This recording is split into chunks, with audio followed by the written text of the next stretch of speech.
ஓங்கலிடை வந்து உயர்ந்தோர் தொழ விளங்கி ஏங்கொலி நீர் ஞாலத்து இருளகற்றும் ஆங்கவற்றுள் மின்னேர் தனியாழி வெங்கதிரோன் ஏனையது தன்னேர் இலா தமிழ் என்று தமிழன்னையையும் இங்கு அவையிலும் இணையத்திலும் இணைந்திருக்கும் ஆன்றோர்களுக்கும் சான்றோர்களுக்கும் மாணவ செல்வங்களுக்கும் என் முதல்கண் வணக்கத்தை தெரிவித்துக் கொள்கிறேன்.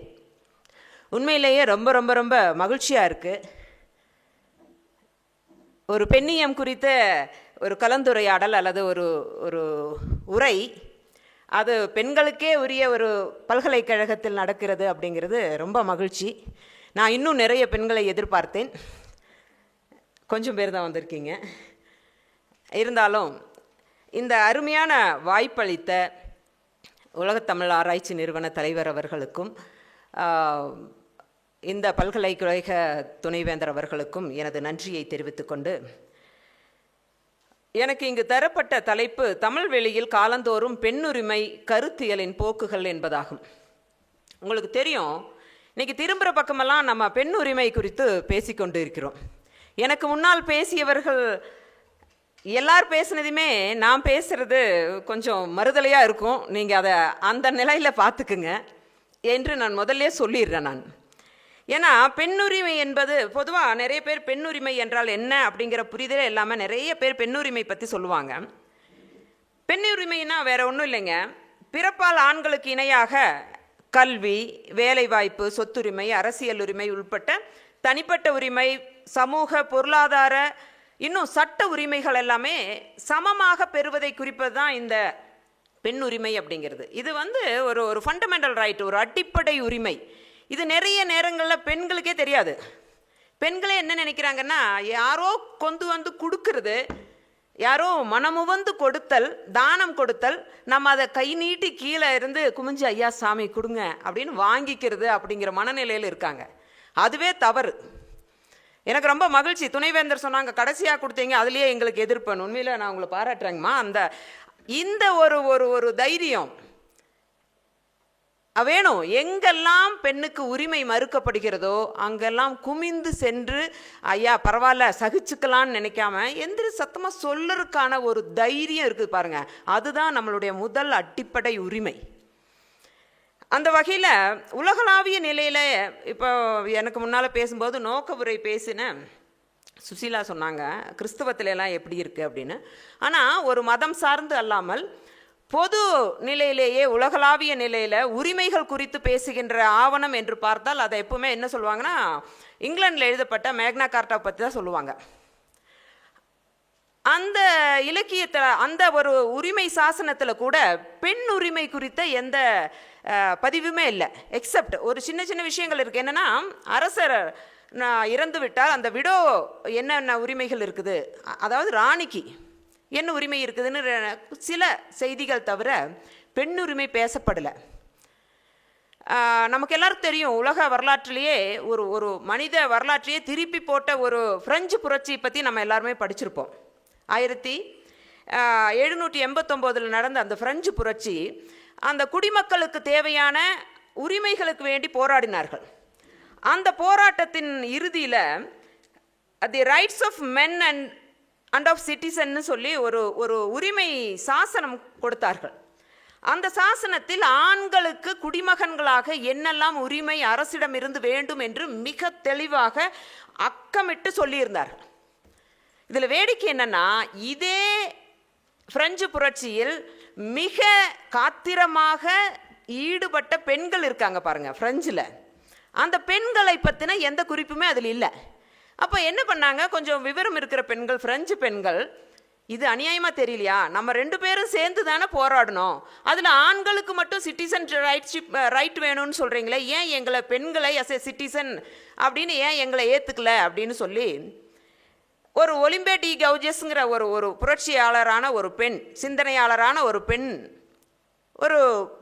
என்ன கோரிக்கை கொடுக்குறாங்க. இதே மாதிரி ஒரு பிரகடனம் கொடுத்தாங்க. என்னன்னா, the rights of women and of the citizen என்ற ஒரு பிரகடன பத்திரிகை கொடுத்த போது இதே புரட்சியாளர்கள் கிட்ட தான் அவங்க கொடுத்தாங்க. அன்றைய அரசிடமும் கொடுத்த போது என்ன பண்ணாங்க தெரியுமா, அவரை ஒரு ராஜ துரோகியாக முத்திரை குத்தி தூக்கிலிட்டு கொலை செய்தார்கள். எனவே ஒரே புரட்சி, ஒரே தேவைக்காக செய்த புரட்சியில் கூட பெண்ணுக்கான உரிமை என்பது அப்படியாக இருக்கிறது. இது உலகளாவிய நிலையிலேயே அப்படியாக இருக்கும் பொழுது நம்ம ஊரில் எப்படி இருக்கும் அப்படிங்கிறது தான். எப்பவுமே பேசும்போது தலைவர் பேசும்போது கூட சொன்னார், நிறைய சங்க இலக்கியத்திலையும் அதற்கு பிற்காலத்தில் வந்த சில பெண்களை பற்றி, பெண் ஆளுமைகளை பற்றி பேசினாங்க. இதுதான் ஒரு ஆண் பார்வைக்கும் பெண் பார்வைக்குமான ஒரு வித்தியாசம். அதாவது நீங்கள் இந்த கால சமூகத்தில் திடீர்னு நமக்கு ஏதாவது மாற்றங்கள் வந்து இந்த ஒரு குறிப்பிட்ட காலத்துக்கு எந்த வகையான தொடர்புமே இல்லாமல் போன ஒருபாடு 2020 அப்படின்னு ஒரு காலகட்டத்தை ஒரு 1000 வருஷம் கழித்து பார்க்குறாங்கன்னு வைங்க. அப்போது ஒரு இந்திரா காந்தி, ஒரு ஜெயலலிதா, ஒரு மமதா பானர்ஜி இருந்தாங்க அப்படிங்கிற செய்தியை வைத்துக்கொண்டு அன்றைய காலத்தில், அன்றைய இந்தியாவில் பெண்கள் எல்லோருமே நாட்டை ஆள்பவர்களாக இருந்தார்கள் அப்படின்னு சொன்னால் எப்படி இருக்கும்? எனவே அங்கொன்றும் இங்கொன்றுமாக இருக்கும் ஒரு பெண்ணை வைத்துக்கொண்டு அந்த கால சமூகத்தில் இருந்த பெண்களுக்கு உரிமை இருந்தது அப்படின்னு சொல்கிறதெல்லாம் சரியான முடிவாக இருக்காது அப்படிங்கிறதை நம்ம புரிந்து கொண்டு தான் ஒரு ஆய்வுக்குள்ளே போகணும். அதெல்லாம் போட்டு நம்ம உலகளாவிய நிலைக்கெல்லாம் போயிட்டு இருக்க முடியாது. ஏன்னா தமிழ் வெளியில் அப்படின்னு எனக்கு ஒரு குறிப்பிட்ட ஒரு வரன்முறை கொடுத்துட்டாங்க. இந்த தலைப்பில் ஒரு சின்ன பிரச்சனை இருக்குது. எனக்கு ஏற்கனவே சொன்னப்பட்ட ஒரு தலைப்பு, கொடுக்கப்பட்ட தலைப்பு, இதில் ஒரு சின்ன பிரச்சனை என்னென்னா, இந்த பெண் உரிமை அப்படிங்கிற கான்செப்ட் இருக்கு இல்லையா, நான் சொன்னேன் இல்லையா, சட்ட உரிமையிலிருந்து பிற அனைத்து வகையான உரிமை. இந்த உரிமையே பிற்காலத்தில் தான் சிந்திக்க தொடங்குறாங்க பெண்கள். ரொம்ப ஒரு 2 நூற்றாண்டு தான் வந்திருக்கோம். அவ்வளவு பழமை தான், 2 நூற்றாண்டு கூட இல்லை, ஒரு 1.5 நூற்றாண்டு தான் இந்த பழமை இருக்குது. அப்போ பெண் உரிமை குறித்து நமக்கு தகவல்களே ரொம்ப பிற்காலத்தில் கிடைக்கும்போது நம்ம எப்படியாக சங்க காலத்திலேயோ, சங்கம் மருவிய காலத்திலேயோ, அல்லது வரலாற்று காலத்துக்கு முற்பட்ட காலத்திலேயோ எப்படி நம் பெண் உரிமையை பார்ப்பது? அந்த சொல்லாடலில் தான் பிரச்சனை. பெண்கள் இருந்திருக்காங்க, பெண்கள் நிச்சயமாக ஒரு சமூகத்தில் தங்களுடைய பங்கை ஆற்றியிருப்பார்கள். அது பெண் உரிமையாகாது. உரிமை என்பது காத்திரமாக தன் பிறவியிலேயே தனக்கு என்னென்ன உரிமை இருக்குது என்று யோசிக்கும் போது அது பெண் உரிமையாகிறது. எனவே அதை நான் எப்படி பார்க்கலான்னு நினைக்கிறேன்னா, நமக்கு இருக்கின்ற இலக்கண இலக்கியங்கள் எல்லாமே பெண்கள் பற்றின செய்திகள் கொடுக்கப்பட்டிருக்குது. ஆனால் அந்த உரிமைகள் அப்படிங்கிறது அந்த உரிமைகள் அல்ல, அந்த பங்களிப்பு என்பது உரிமை சார்ந்த பங்களிப்பு அல்ல. அதனால் இன்னும் ரொம்ப நுணுக்கமாக உங்ககிட்ட சொல்லணும்னா, நமக்கு கிடைத்திருக்கிற இலக்கியங்களில் 90% இலக்கியங்களுமே ஆண்கள் எழுதிய இலக்கியங்கள். சரியா? ரொம்ப குறைவான பெண்கள் எழுதியிருக்காங்க. இலக்கணங்கள்னா ஆண்கள் தான் மொத்தமாக எழுதியிருக்காங்க. அப்போ இந்த இலக்கண இலக்கியங்கள் ஆண்கள் எழுதியிருக்காங்க. இன்னொன்று என்ன தெரியுமா, இது ஆண்கள் எழுதுன்னு அப்படியே கொடுத்துறதில்ல, அதை பிற்காலத்தில் வேறு சில ஆண்கள் தொகுத்திருக்காங்க. அப்படிங்கிறப்ப என்னாச்சு, 2 வகையான வடிகட்டல் நடந்திருக்கு. ஆண்கள் எழுதியிருக்காங்க, அதை இன்னும் ஆண்கள் தொகுத்திருக்காங்க, தேடி எடுத்து தேர்வு செய்து தொகுத்திருக்காங்க. அப்படிங்கிறப்போ 2 கட்ட வடிகட்டல்கள் நடந்த பிற்பாடு தான் நமக்கு இன்றைய இலக்கியங்கள் கிடைக்கின்றன. அப்படிங்கிறப்ப அன்னைக்கு பெண்கள் நிறைய பேர் எழுதியிருக்கலாம், அல்லது வேறு ஆண்கள் இதுக்கு எதிராக, இந்த கருத்தாங்கக்கு எதிராக வேறு ஆண்கள் எழுதியிருக்கலாம். அதெல்லாம் விடுபட்டு விட்டு ஒரு குறிப்பிட்ட கண்ணோட்டத்தில் குறிப்பிட்ட நோக்கத்திற்காக தொகுக்கப்பட்ட இலக்கியம் தான் நமக்கு கிடைக்கிறது. அப்போ நீங்கள் நினச்சி பாருங்கள், அப்படி ஆண்கள் எழுதிய இலக்கியத்தில், ஆண்களால் தொகுக்கப்பட்ட இலக்கியத்தில் பெண்ணினுடைய உணர்வுகள் எந்த அளவுக்கு இருக்கும் அதை யோசிக்கணும். அப்போ எல்லாரும் என்ன நினைக்கிறாங்க, அது பெண்ணினுடைய கூற்றாக வருது. சரிங்க ஐயா, பெண்ணுடைய கூற்றாக வருது, ஆனால் அது எழுதுனது யாரு? அது அவர் உண்மையிலேயே அந்த பெண்ணினுடைய உணர்வுகளை பதிவு செய்தாரா, அல்லது இவருடைய எதிர்பார்ப்பை, அடடா இந்த பொண்ணு இப்படி இருந்து பேசியிருந்தா நல்லா இருக்குமேங்கிற அவருடைய எதிர்பார்ப்பை சொன்னாராங்கிறது நமக்கு எப்படி தெரியும்? எனவே நம் சங்க இலக்கியத்தில் இருக்கிற பெண்பார் புலவர்கள் அல்லது அதாவது பெண்ணுடைய கூற்றாக வரும் அந்த கருத்தாக்கங்களை அவ்வாறே நம்ம எடுத்துக்கொள்ளுதல் அப்படிங்கிறது தவறான முடிவுகளுக்கு போய் சேரும். அது இன்னும் நீங்கள் ஈஸியாக நம்ம எப்படி இந்த உரையை நான் எப்படி அமைத்து கொள்ளலாம் என்று நினைக்கிறேன் என்றால், ஒரு அதிகார பராமரிப்பு காலாகாலங்களில் இருந்துகிட்ருக்கும். அதாவது ஒரு ஆளும் பால்னா எப்பவுமே ஆணாகத்தான் இருக்கிறான். ஒரு ஆளும் பால் ஒரு ஆளப்படும் பால் மீது, ஒரு பெண் மீது தனது அதிகாரத்தை தக்க வைப்பதற்காக என்னென்ன தந்திரங்கள் பயிற்றிக்கொண்டே இருக்கின்றன அப்படிங்கிறதான் பார்க்கணும்.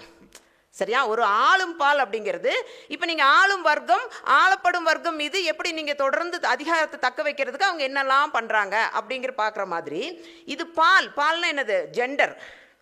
நீங்கள் நினைக்கிற மாதிரி செக்ஸுங்கிற அர்த்தத்தில் இல்லாமல் பாலினம், ஆளும் பாலினம் ஒரு ஆளப்படும் பாலினம் மீது எப்படி தனது அதிகாரத்தை தக்க வைப்பதற்காக சில தந்திரங்களை செய்து கொண்டே இருக்கிறது அப்படிங்கிறத பார்த்தா இன்னும் அருமையாக பெண்ணினுடைய நிலை தெரியும் என்ற வகையில் பார்த்தா இன்னும் இது உங்களுக்கு தெளிவாக இருக்கும் என்று நினைக்கிறேன். சரி, எல்லாரும் சொல்லும்போது எல்லாருமே பேசுகிறப்ப தொல்காப்பியத்தில் தொடங்கினாங்க. நிச்சயமாக நம்மளுக்கும் தொல்காப்பியம் தான் நம்மளுடைய முதல் நூல் என்ற நிலையில் எப்பவுமே தொல்காப்பியத்தை பற்றி பேசும்போது பெருமை பேசுவோம். நம்ம நாங்களாம் அந்த காலத்திலே பெரிய ஆளுங்க, வாழ்க்கைக்கு இலக்கணம் வகுத்தவங்கடே அப்படின்லாம் சொல்லி நம்ம பெருமை பேசுறது எப்பவுமே வழக்கம். ஒரு வகையில் சொல்லப்போனால் அது உண்மையும் கூட. ஆனால் உண்மையில் என்னென்னா, தொல்காப்பியர் வாழ்க்கைக்கு இலக்கணமெல்லாம் வகுக்கல. வாழ்க்கைக்கு இலக்கணம் வகுக்கிறதுன்னு என்ன, லதாவுக்கு கல்யாணம் ஆகிறதுக்கு முன்னால் தொல்காப்பியத்தை வச்சு போகணும், வாழ்க்கைக்கு இலக்கணம் வைக்கணும் அப்படின்னு சொல்லி. ஆனால் அப்படி யாராவது படிக்கிறோமா? கிடையவே கிடையாது. ஸோ நம்ம என்ன பண்ணுறோன்னா, ஒரு ஒரு ஒரு இன்டைரக்டாக வாழ்க்கைக்கு இலக்கணம் வகுத்துன்னு சொல்லலாம். ஏன்னா அவர் எழுதியிருக்கிற விஷயங்கள், குறிப்பாக பொருளதிகாரத்தில் தொல்காப்பியர் எழுதியிருக்கிற எல்லாமே கவிதையியல், பொய்டிக்ஸ் பற்றி தான் சொல்லியிருக்காரு. அதாவது நீ ஒரு கவிதை எழுதும்போது அதனுடைய கருப்பொருள் எப்படி இருக்கணும், முதல் பொருள் எப்படி இருக்கணும், உரிப்பொருள் நீ எப்படி அமைக்கணும், அந்த பாத்திரங்களினுடைய குணநலன்கள், தலைவிக்கு எப்படி குணம் இருக்கணும், தலைவனுக்கு எப்படி குணம் இருக்கணும் அப்படிங்கிறது எல்லாம் வகுத்து சொல்கிறாங்க. அப்போ நீங்கள் கேட்கலாம், அது ஒரு சமூகத்தில் புனைவாக இருந்தாலுமே ஒரு சமூகத்தை பின்பற்றி தானே செய்ய முடியும். அப்போ அந்த சமூகத்தில் இப்படியான நிலைமைகள் இருந்திருக்கலாம், அல்லது இப்படியான நிலைகள் இருக்கணும்னு அவர் எதிர்பார்த்திருக்கலாம். இது ரெண்டு விஷயத்துக்கு வாய்ப்பு இருக்குது. ஒரு பெண் எப்படி இருக்கணும்னு எதிர்பார்த்திருக்கலாம், அல்லது பெண் இப்படித்தான் இருக்க வேண்டும் என்று இவர்கள் கட்டாயப்படுத்தி இருக்கலாம். இது ரெண்டு விஷயத்தில் நான் சொல்கிறது புரியுதா? ஓகேவா? அப்படிங்கிற இரண்டு நிலையில நீங்க அதை பார்க்கலாம். அப்படி பார்க்கும்போது தொல்காப்பியத்தில்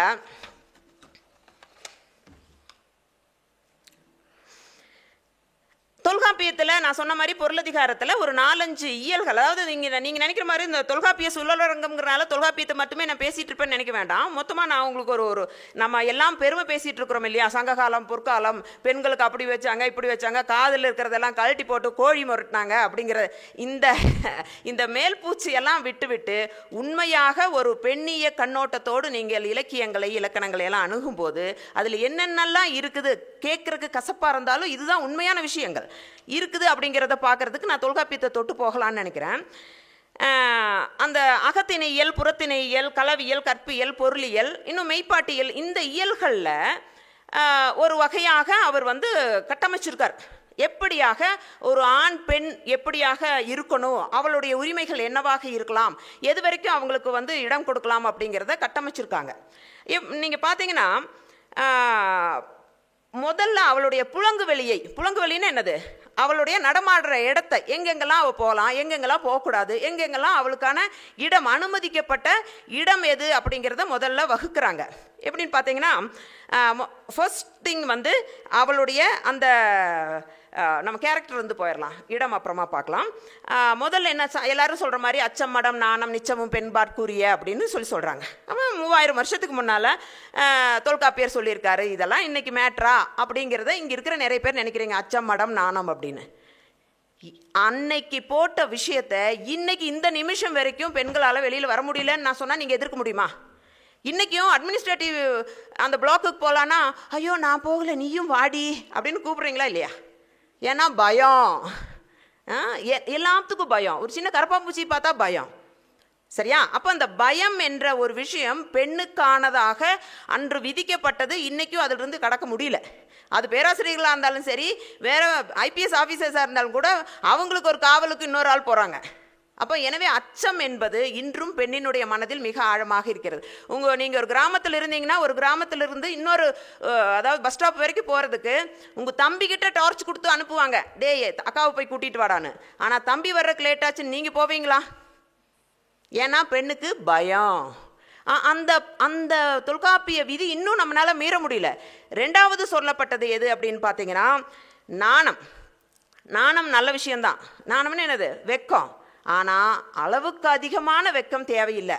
இப்போ யாராவது ஒருத்தர் கெட்ட வார்த்தை பேசிட்டாங்கன்னா நீங்கள் எங்கே வெக்கப்படுறீங்க? அதை கடன் வாங்கி வைக்கப்பட வேண்டிய அவசியம் கிடையாது. எனவே அந்த வெக்கம்ங்கிற அந்த கான்செப்ட் இன்னைக்கும் இருக்குது அப்படிங்கிறது தான். ஓகே. இன்னொன்று பார்த்தீங்கன்னா மடன் என்னென்ன முட்டாள்தனம் என்பது பெண்ணுக்கு இருக்கு. அந்த அடிப்படையில் தான் எப்பவுமே எந்த ஒரு முடிவெடுக்கும் மையங்களிலுமே பெண்களை வந்து ஒரு மூலையில் ஒன்றோ ரெண்டோ வச்சுருப்பாங்க. ஈவன் ஒரு சிலபஸ் போர்டில் கூட பெண்ணை ஒரு மூலையில் வச்சுருப்பாங்க. ஏன்னா பெண்களுக்கு அறிவில்லை, பெண்களுக்கு ஒரு தலைப்பை தேர்வு செய்யும் அறிவு கூட கிடையாது. அது அவளுக்கு கொடுக்கப்பட வேண்டும் என்ற ஒரு புரிதல். ஏன்னா பெண் என்பவள் முட்டாள் என்றே சமூகம் முத்திரை குத்தி விட்டது. எனவே இதை தொல்காப்பியர் என்ன சொல்றார், நீ ஒரு கதாபாத்திரத்தை பெண்ணாக படைக்கும் போது இந்த கேரக்டரோட படை அப்படிங்கிறார். ஓகே. அது நீங்கள் நினைக்கிற மாதிரி இலக்கியத்துக்கு மட்டும் இல்லை, இன்றைய சமூகத்துக்கும் அதே மாதிரி தான் இருக்குது அப்படிங்கிறது.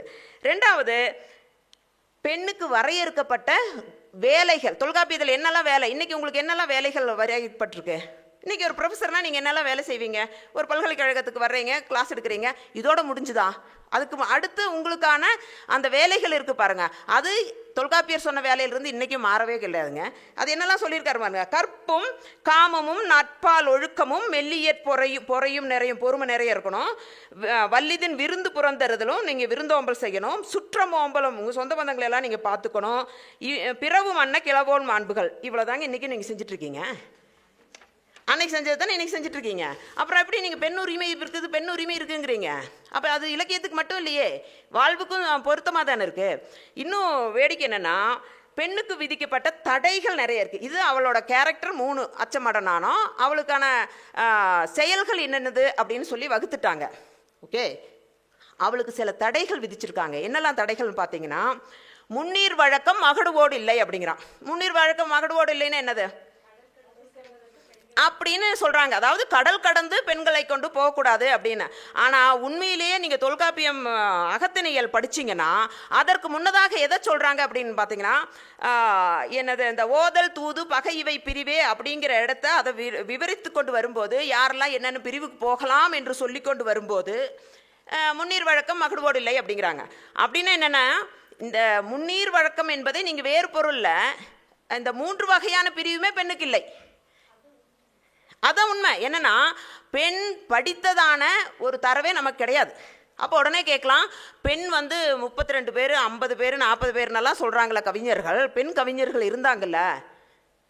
இன்றைக்குங்க நீங்கள் கிராமத்துக்கு போனீங்கன்னா அவ்வளோ அழகாக பாடுவாங்க. பெண்கள் இட்டுக்கட்டி பாடுவாங்க. அவங்க படிச்சுட்டா பாடுறாங்க. பெண்கள் படித்ததாக நமக்கு வேறு எந்த தரவுகளுமே கிடையாது. அப்புறம் எப்படி நீங்கள் பெண் கவிஞர்கள்லாம் யாராவது பாடியிருக்கலாம், யாராவது அதை எடுத்து எழுதியிருக்கலாம். ஓகே. இங்கே இவர் சொல்கிறது அந்த முன்னீர் வழக்கம்ங்கிறது ஓதல் தூது பகை இவை பிரிவே. ஒரு அவையார் இருக்காங்களா, தூது போயிருக்காங்க. எக்ஸப்ஷன் எல்லா பக்கம் இருக்குங்க. ஆனால் எல்லா பெண்களும் தூது போகவும் இல்லை, எல்லா பெண்களும் பகைக்காக போகவும் இல்லை, எல்லா பெண்களும் வேலுநாச்சியார் போனாங்களே பகைக்கு. எக்ஸப்ஷன்ஸ் இருக்கும். அதை வச்சு ஒரு பொது தியரி நம்ம உருவாக்கி விடவே முடியாது. எனவே முன்னீர் வழக்கம் மகடுவோடு இல்லைன்னு ஒரு வரையறை வைக்கிறாங்க, தடை வைக்கிறாங்க. இன்னொன்று என்ன சொல்கிறாங்க, எண்ணரும் பாசறை பெண்ணோடு புணரார். பெண்ணை கொண்டுட்டு பாசறை, அதாவது படை வீடுகளுக்கு பெண்களை கொண்டுட்டு போகக்கூடாது அப்படின்னு ஒரு தடை வைக்கிறாங்க. இன்னொன்று என்ன சொல்கிறாங்கன்னா, கிழவோடு சேர்தல் கிழத்திக்கு இல்லை அப்படின்னா, தலைவன் அவளை ஏமாற்றிட்டு போயிட்டாலும் தேடிட்டெல்லாம் நீ போயிடாதேம்மா, தேடிட்டு நீ போகக்கூடாது. நீ என்ன பண்ணணும், நீ வீட்லேயே தான் இருந்துக்கணும். வீட்டிலிருந்து நீ அழுகலாம், பொருளலாம், சங்கடப்படலாம், எல்லாம் பண்ணலாம். ஆனால் தலைவனை தேடி கொண்டு போகக்கூடாது. அப்போ இது அவளுடைய புழங்குவெளி. நீங்கள் இதுக்கு மேலே அந்த பிறகு அவள் போகக்கூடாது அப்படின்னு வகுக்கிறாங்க.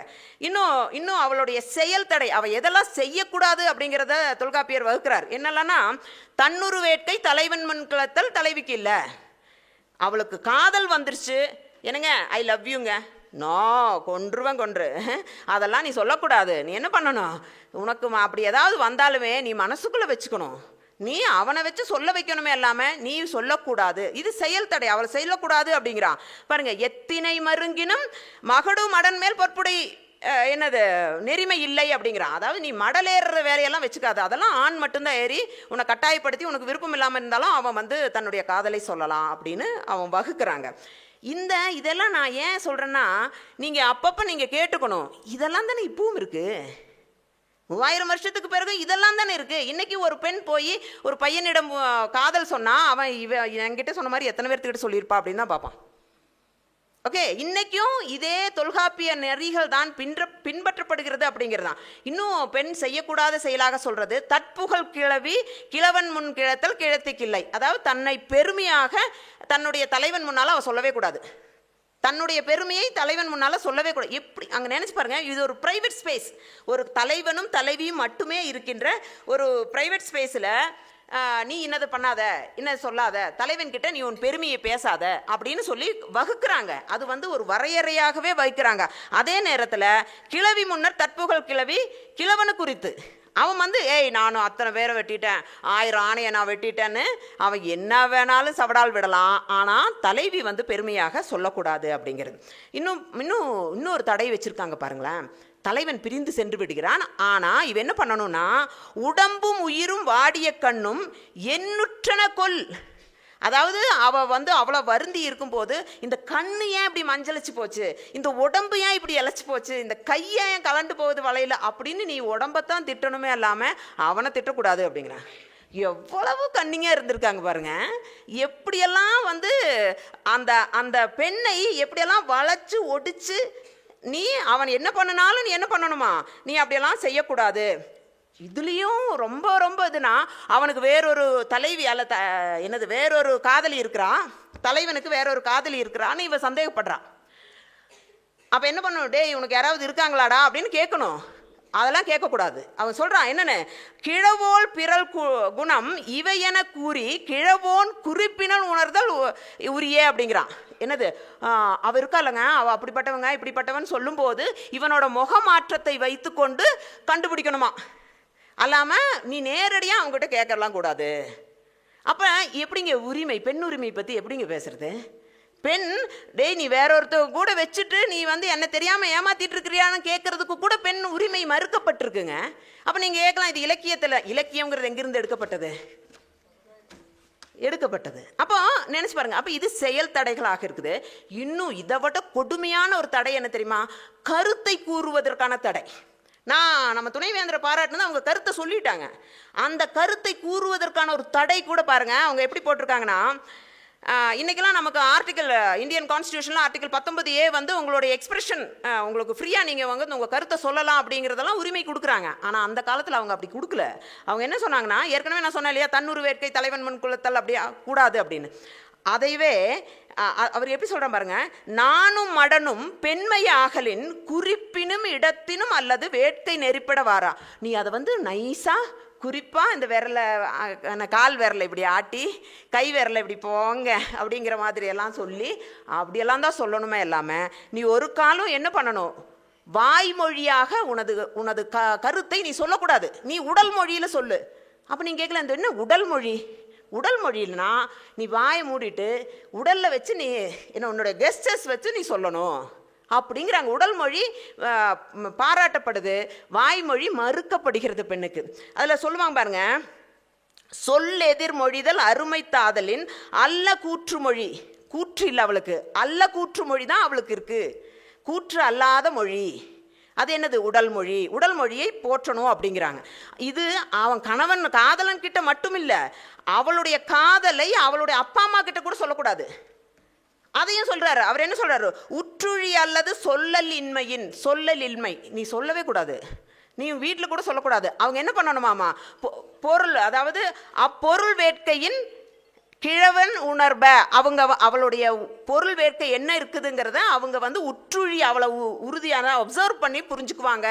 உன்னுடைய தாயும் உன்னுடைய செவிலியெல்லாம் புரிஞ்சுக்குவாங்க. நீ சொல்லக்கூடாது, அம்மா எனக்கு இந்த பையனை பிடிச்சிருக்குன்னாலாம் நீ சொல்லக்கூடாது. அப்போ இப்படி தாங்க வச்சுருந்தாங்க. இது நீங்கள் வந்து ஒரு அமைப்பியல் ஆய்வுக்கு உட்படுத்தும் போது இதெல்லாம் அங்கங்கே ஒவ்வொரு இடங்கள்ல இருக்கிற சூத்திரங்கள், இதை நீங்கள் தொகுத்து பார்க்கும்போது ஆஹா அவங்களாடா நீங்கள் இப்படியெல்லாமா வச்சுருக்கீங்க அப்படிங்கிற ஒரு புரிதல் இப்போ தான் வரும். இன்னும் பாருங்கள், ரொம்ப நுணுக்கமாக சொல்கிறாங்க, பிற நீர் மாக்களின் அரிய ஆயிடை பெய்நீர் போலும் உணர்விற்று என்ப. அதாவது புது பானையில் தண்ணி ஊற்றி வச்சா வெளியில் வந்து லைட்டாக அது எவ்வளோ தூரம் தண்ணி இருக்குன்னு தெரியும். அந்த மாதிரி உன்னுடைய காதலை நீ நாசூக்காக வெளிப்படுத்த வேண்டும், அல்லாமல் நீ நேரடியாக உன்னுடைய காதலை கூட சொல்லிடக்கூடாது அப்படின்னு சொல்கிறாங்க. அப்போ நீங்கள் கேட்கலாம், ஆண்களுக்கு எப்படி இருந்ததுங்க, அவங்களும் இப்படி தான் நாசூக்காக தான் சொல்லியிருந்தாங்களா அப்படின்னு கேட்குறாங்க.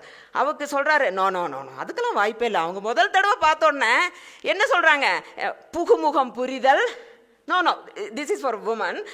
அவன் என்ன சொல்கிறான்னா முன்னிலையாக்கல். முன்னிலையாக்கல்னா போனோன்னா என்னது டைரெக்டாக அவன் பேசுகிறான். முன்னிலையாக்கல், சொல்வழிப்படுத்தல், மற்றவங்களுக்கெல்லாம் இல்லாத மாதிரி சொல்வழிப்படுத்தல். அவனுக்கு வாய்மொழி இருக்குது. அவன் சொல்கிறான் பாருங்க, சொல்வழியாக்கல், நன்னய முறை. நீ ரொம்ப அழகாக இருக்க, சூப்பராக இருக்க அப்படின்னு சொல்லி நன்னயம் உரைத்தல். அப்புறம் என்ன சொல்கிறான்,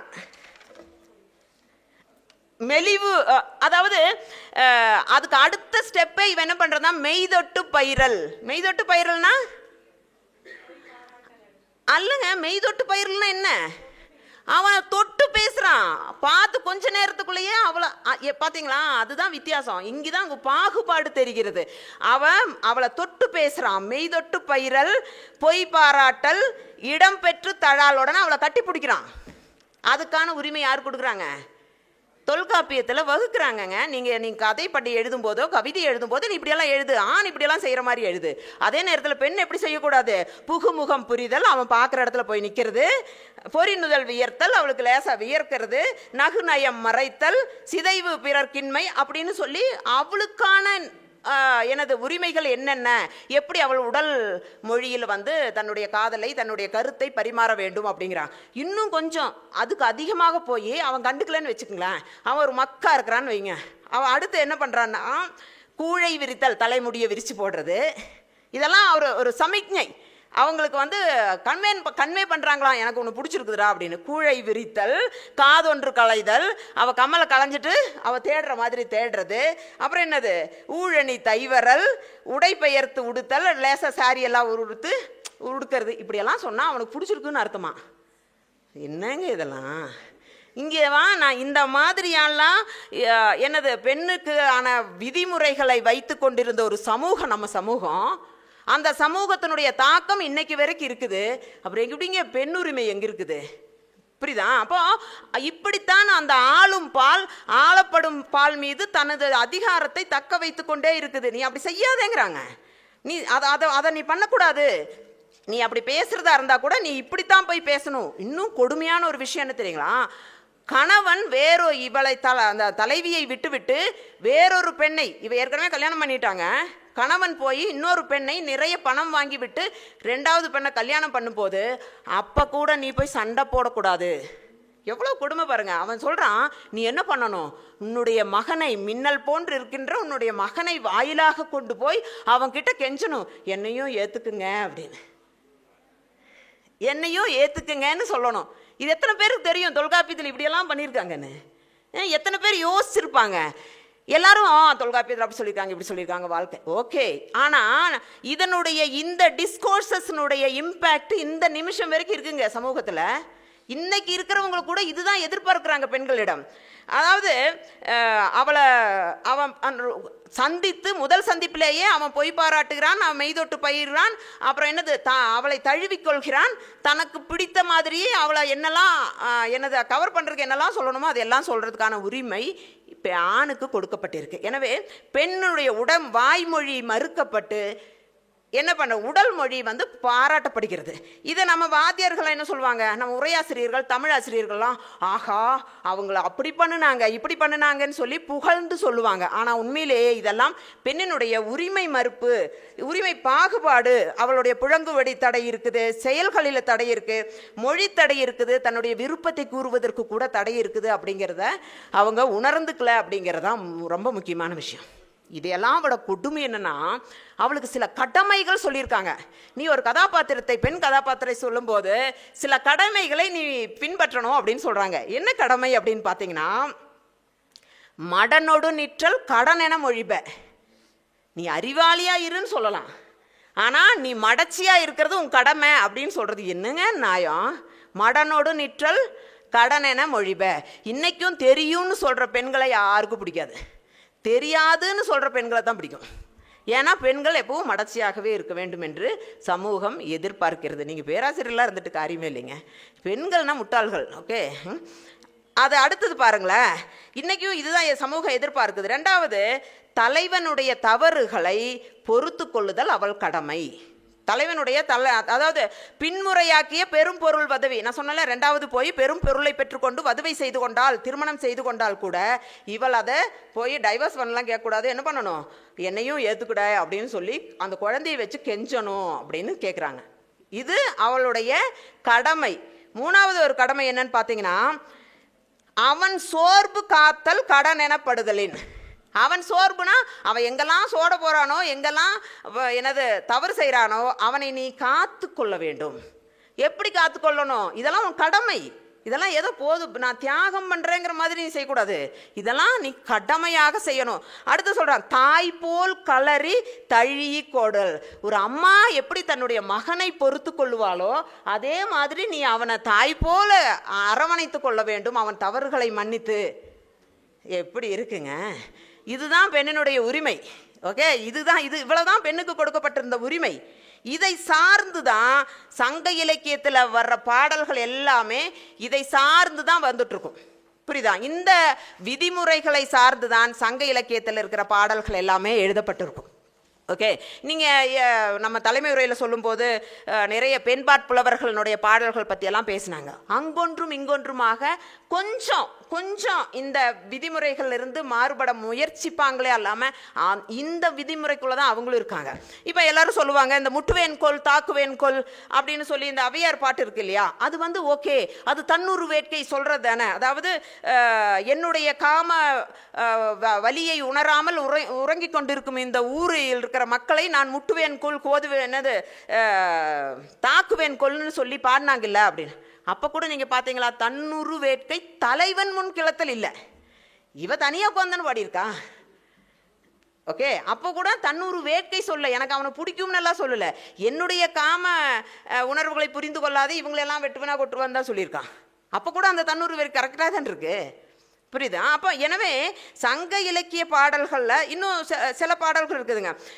ஐங்குறு நூற்றில் ஒரு பாட்டு வரும், என்னது புனர்வில் துன்பம் தண்டான் புனரவோ வரவே மாட்டான் அப்படின்னு. அது கூட தோழிக்கிட்ட தான் சொல்கிறான். அவன் புனர வரமாட்டேங்கிறான் அப்படிங்கிறத தோழிக்கிட்ட தான் சொல்கிறான், தலைவன்கிட்ட நேரடியாக சொல்லதாக இல்லை. இன்னொரு பாட்டு நீங்கள் பார்த்தீங்கன்னா, தலைவனை சேருதலாக அதுன்னு நம்ம சொன்னோம் இல்லையா, அவனை தேடி சொல்லக்கூடாதுன்னு. சில பாடல்களை நம்ம தலைவனை தேடி போகலாமா அப்படிங்கிற கேள்விதான் இருக்கு. நம்ம இந்த ஊருக்கு போயிட்டோம் அப்படிங்கிறதெல்லாம் இல்லை. எனவே சங்க இலக்கியத்தில் சில பாடல்கள் எதிர்நிலை கதையாடல்களாக வந்திருக்குது அப்படின்னு மேம்போக்காக தோன்றினாலுமே பெண் எழுத்தாளர்கள் கூட தன் உணர்ச்சி பாடல்களாக எழுதின பாடல்களாக இருந்தாலும் கூட தொல்காப்பியர் வகுத்த இந்த வரையறைக்கு ஒரு எட்டு அந்த புறம் போகவோ ஒரு எட்டு இந்த புறம் போகவோ இல்லை. எனவே அந்த வரையறை இன்றைய எழுத்துக்களில் கூட இருக்குங்க, இன்னைக்கு இருக்கிற சமூகத்தில் கூட இருக்கு. இன்று நீங்கள் படிக்கிறீங்க இல்லையா, மதர் தெரேசா யூனிவர்சிட்டியில் பெண்களே, உங்ககிட்ட இருந்து கூட இதுதான் எதிர்பார்க்கப்படுகிறது. எனவே சமூகம் இலக்கியம் இதற்கான தொடர்பு என்ன அப்படின்னு பார்க்கும்போது ஒரு வகையில் இல்லாட்டி இன்னொரு வகையில் சமூகத்தில் மிகப்பெரிய தாக்கத்தை இந்த இலக்கியங்கள் ஏற்படுத்துது அப்படிங்கிறதான். இப்போ நான் சொன்னதெல்லாமே தொல்காப்பிய வரையறைகளும் அதில் சில சங்க பாடல்கள் அதில் எப்படி என்னது கொஞ்சம் வித்தியாசப்படுது அப்படிங்கிறத நம்ம சொன்னோம். இன்னும் நீங்கள் பார்த்தீங்கன்னா சில கருத்தாடல்கள், அதாவது டிஸ்கோர்சஸ்ன்னு சொல்லுவாங்க, சில டிஸ்கோர்சஸ் அந்த காலத்தில் தொடங்கப்பட்டவை இன்னைக்கும் அது எப்படியா எச்சமாக அப்படியே தொடர்ந்து வருது அப்படிங்கிறதுக்கு ஒரு உதாரணம். நீங்கள் பார்த்தீங்கன்னா சங்க இலக்கியத்தில் 70% கூடுதலான பாடல்கள் பிரிவு பற்றி தான் பாடியிருப்பாங்க. அது நெய்தல் திணையில் பிரிவாக இருக்கலாம், குறிஞ்சி திணையில் பிரிவாக இருக்கலாம், பாலை திணையில் பிரிவாக இருக்கலாம், என்ன திணையிலானாலும் பிரிவு தாங்க. எல்லாம் அழுது புலம்புறதாவே தான் இருக்கும். தலைவன் என்ன இப்படி விட்டு போட்டு போயிட்டானேங்கிறதா தான் இருக்கும். அதில் திரும்ப இன்னும் வேடிக்கை என்னென்னா, அந்த பெண்களை பற்றி, அந்த பிரிந்து போன பெண்கள் இருக்காங்கல்ல, தலைவன் விட்டுட்டு போன அந்த பெண்களை பற்றி வர்ணனை வரும். எப்படி வர்ணிச்சிருப்பாங்க? யாராவது படித்து ஞாபகம் இருக்கா? எப்படி வர்ணிச்சிருப்பாங்க? தூங்குறீங்களோ பிள்ளைகளோ? ஓகே, எப்படி வர்ணிச்சிருப்பாங்க அப்படின்னு நீங்கள் பார்த்தீங்கன்னா, அப்படியே சாப்பிடாம எலும்பும் தோலுமா மெலிஞ்சு கை வளையலெல்லாம் கழண்டு போய் அந்த வளையல் இடுப்பில் போடுற அளவுக்கு அவள் மெலிஞ்சு பிச்சி மாதிரி மஞ்சள் பூத்து அனீமிக்காகி மஞ்சள் பூத்து அவளை பார்த்தா மனுஷனே தோணாத அளவுக்கு மாறி போயிட்டா அப்படின்னு. ஒரு பாட்டில் வரலாம், 2 பாட்டில் வரலாம், எல்லா பாட்டிலுமே இப்படி ஏன் வருது? அப்போ நமக்கு ஒரு சந்தேகம் வருது, இதில் என்னமோ ஒரு பிரச்சனை இருக்குது, ஏன் இதை இவங்க திரும்ப திரும்ப திரும்ப சொல்கிறாங்க? அது உண்மையிலேயே அந்த பெண்ணினுடைய நிலையா, அல்லது டேய் இப்படி நாங்கள் போயிட்டோம்னா பெண்களே நீங்கள் வீட்டில் இப்படி இருங்கங்கிற அவங்களோட எதிர்பார்ப்பா? இது ஒரு நீங்கள் ஒரு படைப்பியல் உளவியல் வச்சு பார்த்தா என்ன தோணுது? இது அவங்களுடைய எதிர்பார்ப்பு. இது ஏன்னா வலியுறுத்தப்படுது, திரும்ப திரும்ப சொல்லி. ஆண்கள் பொருள் தேடவோ இல்லை பரத்தியிடமோ வேற எங்காவது போனால் நீயும் போட்டி போட்டு வேற எங்காவது போயிட்டீங்கன்னா என் குடும்பம் என்ன ஆகிறது? குடும்பம் குதிரை வண்டியில் ஏறிடும். எனவே நீ என்ன பண்ணணும்? நீ தபஸ் இருக்கிற மாதிரி சாப்பிடாத, நல்லா மேக்கப் பண்ணிக்காத, நீ எதுவுமே வேற எங்கேயும் பார்க்காத, வாழ்க்கையே வெறுத்து போன மாதிரி நொந்து நூடுல்ஸாக இரு அப்படின்னு சொல்லி வலியுறுத்தப்படுகிறது. அப்போ நீங்கள் நினைக்கலாம் இது அந்த காலத்தில் தானே, இந்த காலத்தில் இல்லை. இன்னைக்கும் வெளிநாடு போன கணவனுடைய மனைவி எப்படி இருக்கணும்னு சமூகம் எதிர்பார்க்குது, அல்லது மிலிட்ரியில் போன ஒருத்தருடைய மனைவி வீட்டில் எப்படி இருக்கணும்னு எதிர்பார்க்கப்படுகிறது. எப்படி இருக்கணும்? ரொம்ப ஜாலியாக மேக்கப் எல்லாம் பண்ணி நல்லா இருக்கணும்னு எதிர்பார்க்கப்படுகிறதா?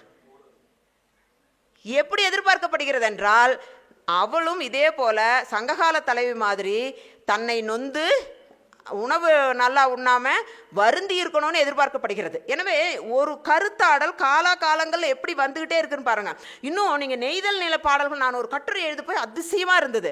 நெய்தல் நில பாடல்கள் குறிப்பாக இது எப்படின்னா, அவன் கடல்ல மீன் பிடிக்கிறதுக்கு போகிறான், நெய்தல் நிலத்துல தலைவி வீட்டில் கரையில் இருக்கிறான். அவள் போகும்போது என்ன பண்ணோன்னா, இரங்கல் நிமித்தம் அவள் எப்படி இறங்கி இருக்கணும்னா, அவன் உயிரோடு திரும்ப வந்துடணுமே அப்படின்னு வேற எதுவுமே அவள் சாப்பிடாம பிடிக்காம அவனுக்காக காத்துட்டு இருக்கணும். அது எப்படி கனெக்ட் பண்ணுறாங்கன்னா, அவன் திரும்பி வருவதற்கான ஒரு என்ன சொல்றது, ஒரு உந்து சக்தியாக இவளுடைய கற்பு இருக்கணும். இவன் இங்கே போய் ஏதாவது பண்ணிட்டானா அவன் கடலில் செத்து போயிடுவான் என்ற ஒரு கருத்தாக்கம் அங்கே கொண்டு வரப்படுகிறது. நீங்கள் நெய்தல் திணை பாடல்கள் எடுத்தீங்கன்னா திரும்ப திரும்ப வந்துட்டே இருக்கும். கேரளாவில் செம்மீன் ஒரு கதை நாவல் வந்திருக்கும், உங்களுக்கு தெரியும்னு நினைக்கிறேன். தகழி சிவசங்கர் பிள்ளை எழுதின செம்மீன் என்ற அது சினிமாவாகவும் பிற்காலத்தில் வந்தது. அந்த படத்தில் ஒரு பாட்டு இருக்கு, ஒரு பாட்டு இந்த கான்செப்டில் தான் செம்மீன் கதையே இருக்குங்க. அதில் ஒரு பாட்டு வரும், பண்டோரு முக்குவன் முத்தினு போய் படிஞாரன் பாகத்து முங்கி போய். அதாவது அந்த காலத்தில் ஒரு மீனவன் இருந்தான், அவன் மேற்கு கடலில் என்ன முத்தெடுக்கிறதுக்கு போனான், அங்கே போய் என்னது மூழ்கி போயிட்டான். அந்த 2 லைன். அடுத்தது, அரையத்தி பெண்ணு தபசிருந்து அவனே கடலம்மா கொண்டு வந்தோம். அதாவது அரையத்தி பெண்ணுனா அந்த மீனவ பெண் தவம் இருந்தால் அப்போ கடலம்மா அவனை திரும்பி கொண்டு வந்து கொடுத்துச்சு. அந்த கதையில் கிளைமேக்ஸ் பார்த்தீங்கன்னா, அந்த தலைவியினுடைய பழைய காதலனை கண்டு அவங்க கூட போயிடுவான். சரியா? அப்போ அந்த பாட்டு எப்படி மாறுதுன்னா, இதே மாதிரி பண்டோரு முக்குவன் முத்தினு போய் படிஞாரன் பாகத்து முங்கி போய் அரையத்தி பெண்ணு பிழைச்சு போய். அதாவது அந்த மீனவ பெண் சோரம் போயிட்டா, பிழைச்சு போயிட்டா, அவ தவறு செய்துட்டா, அவனே கடலம்மா கொண்டு போய்.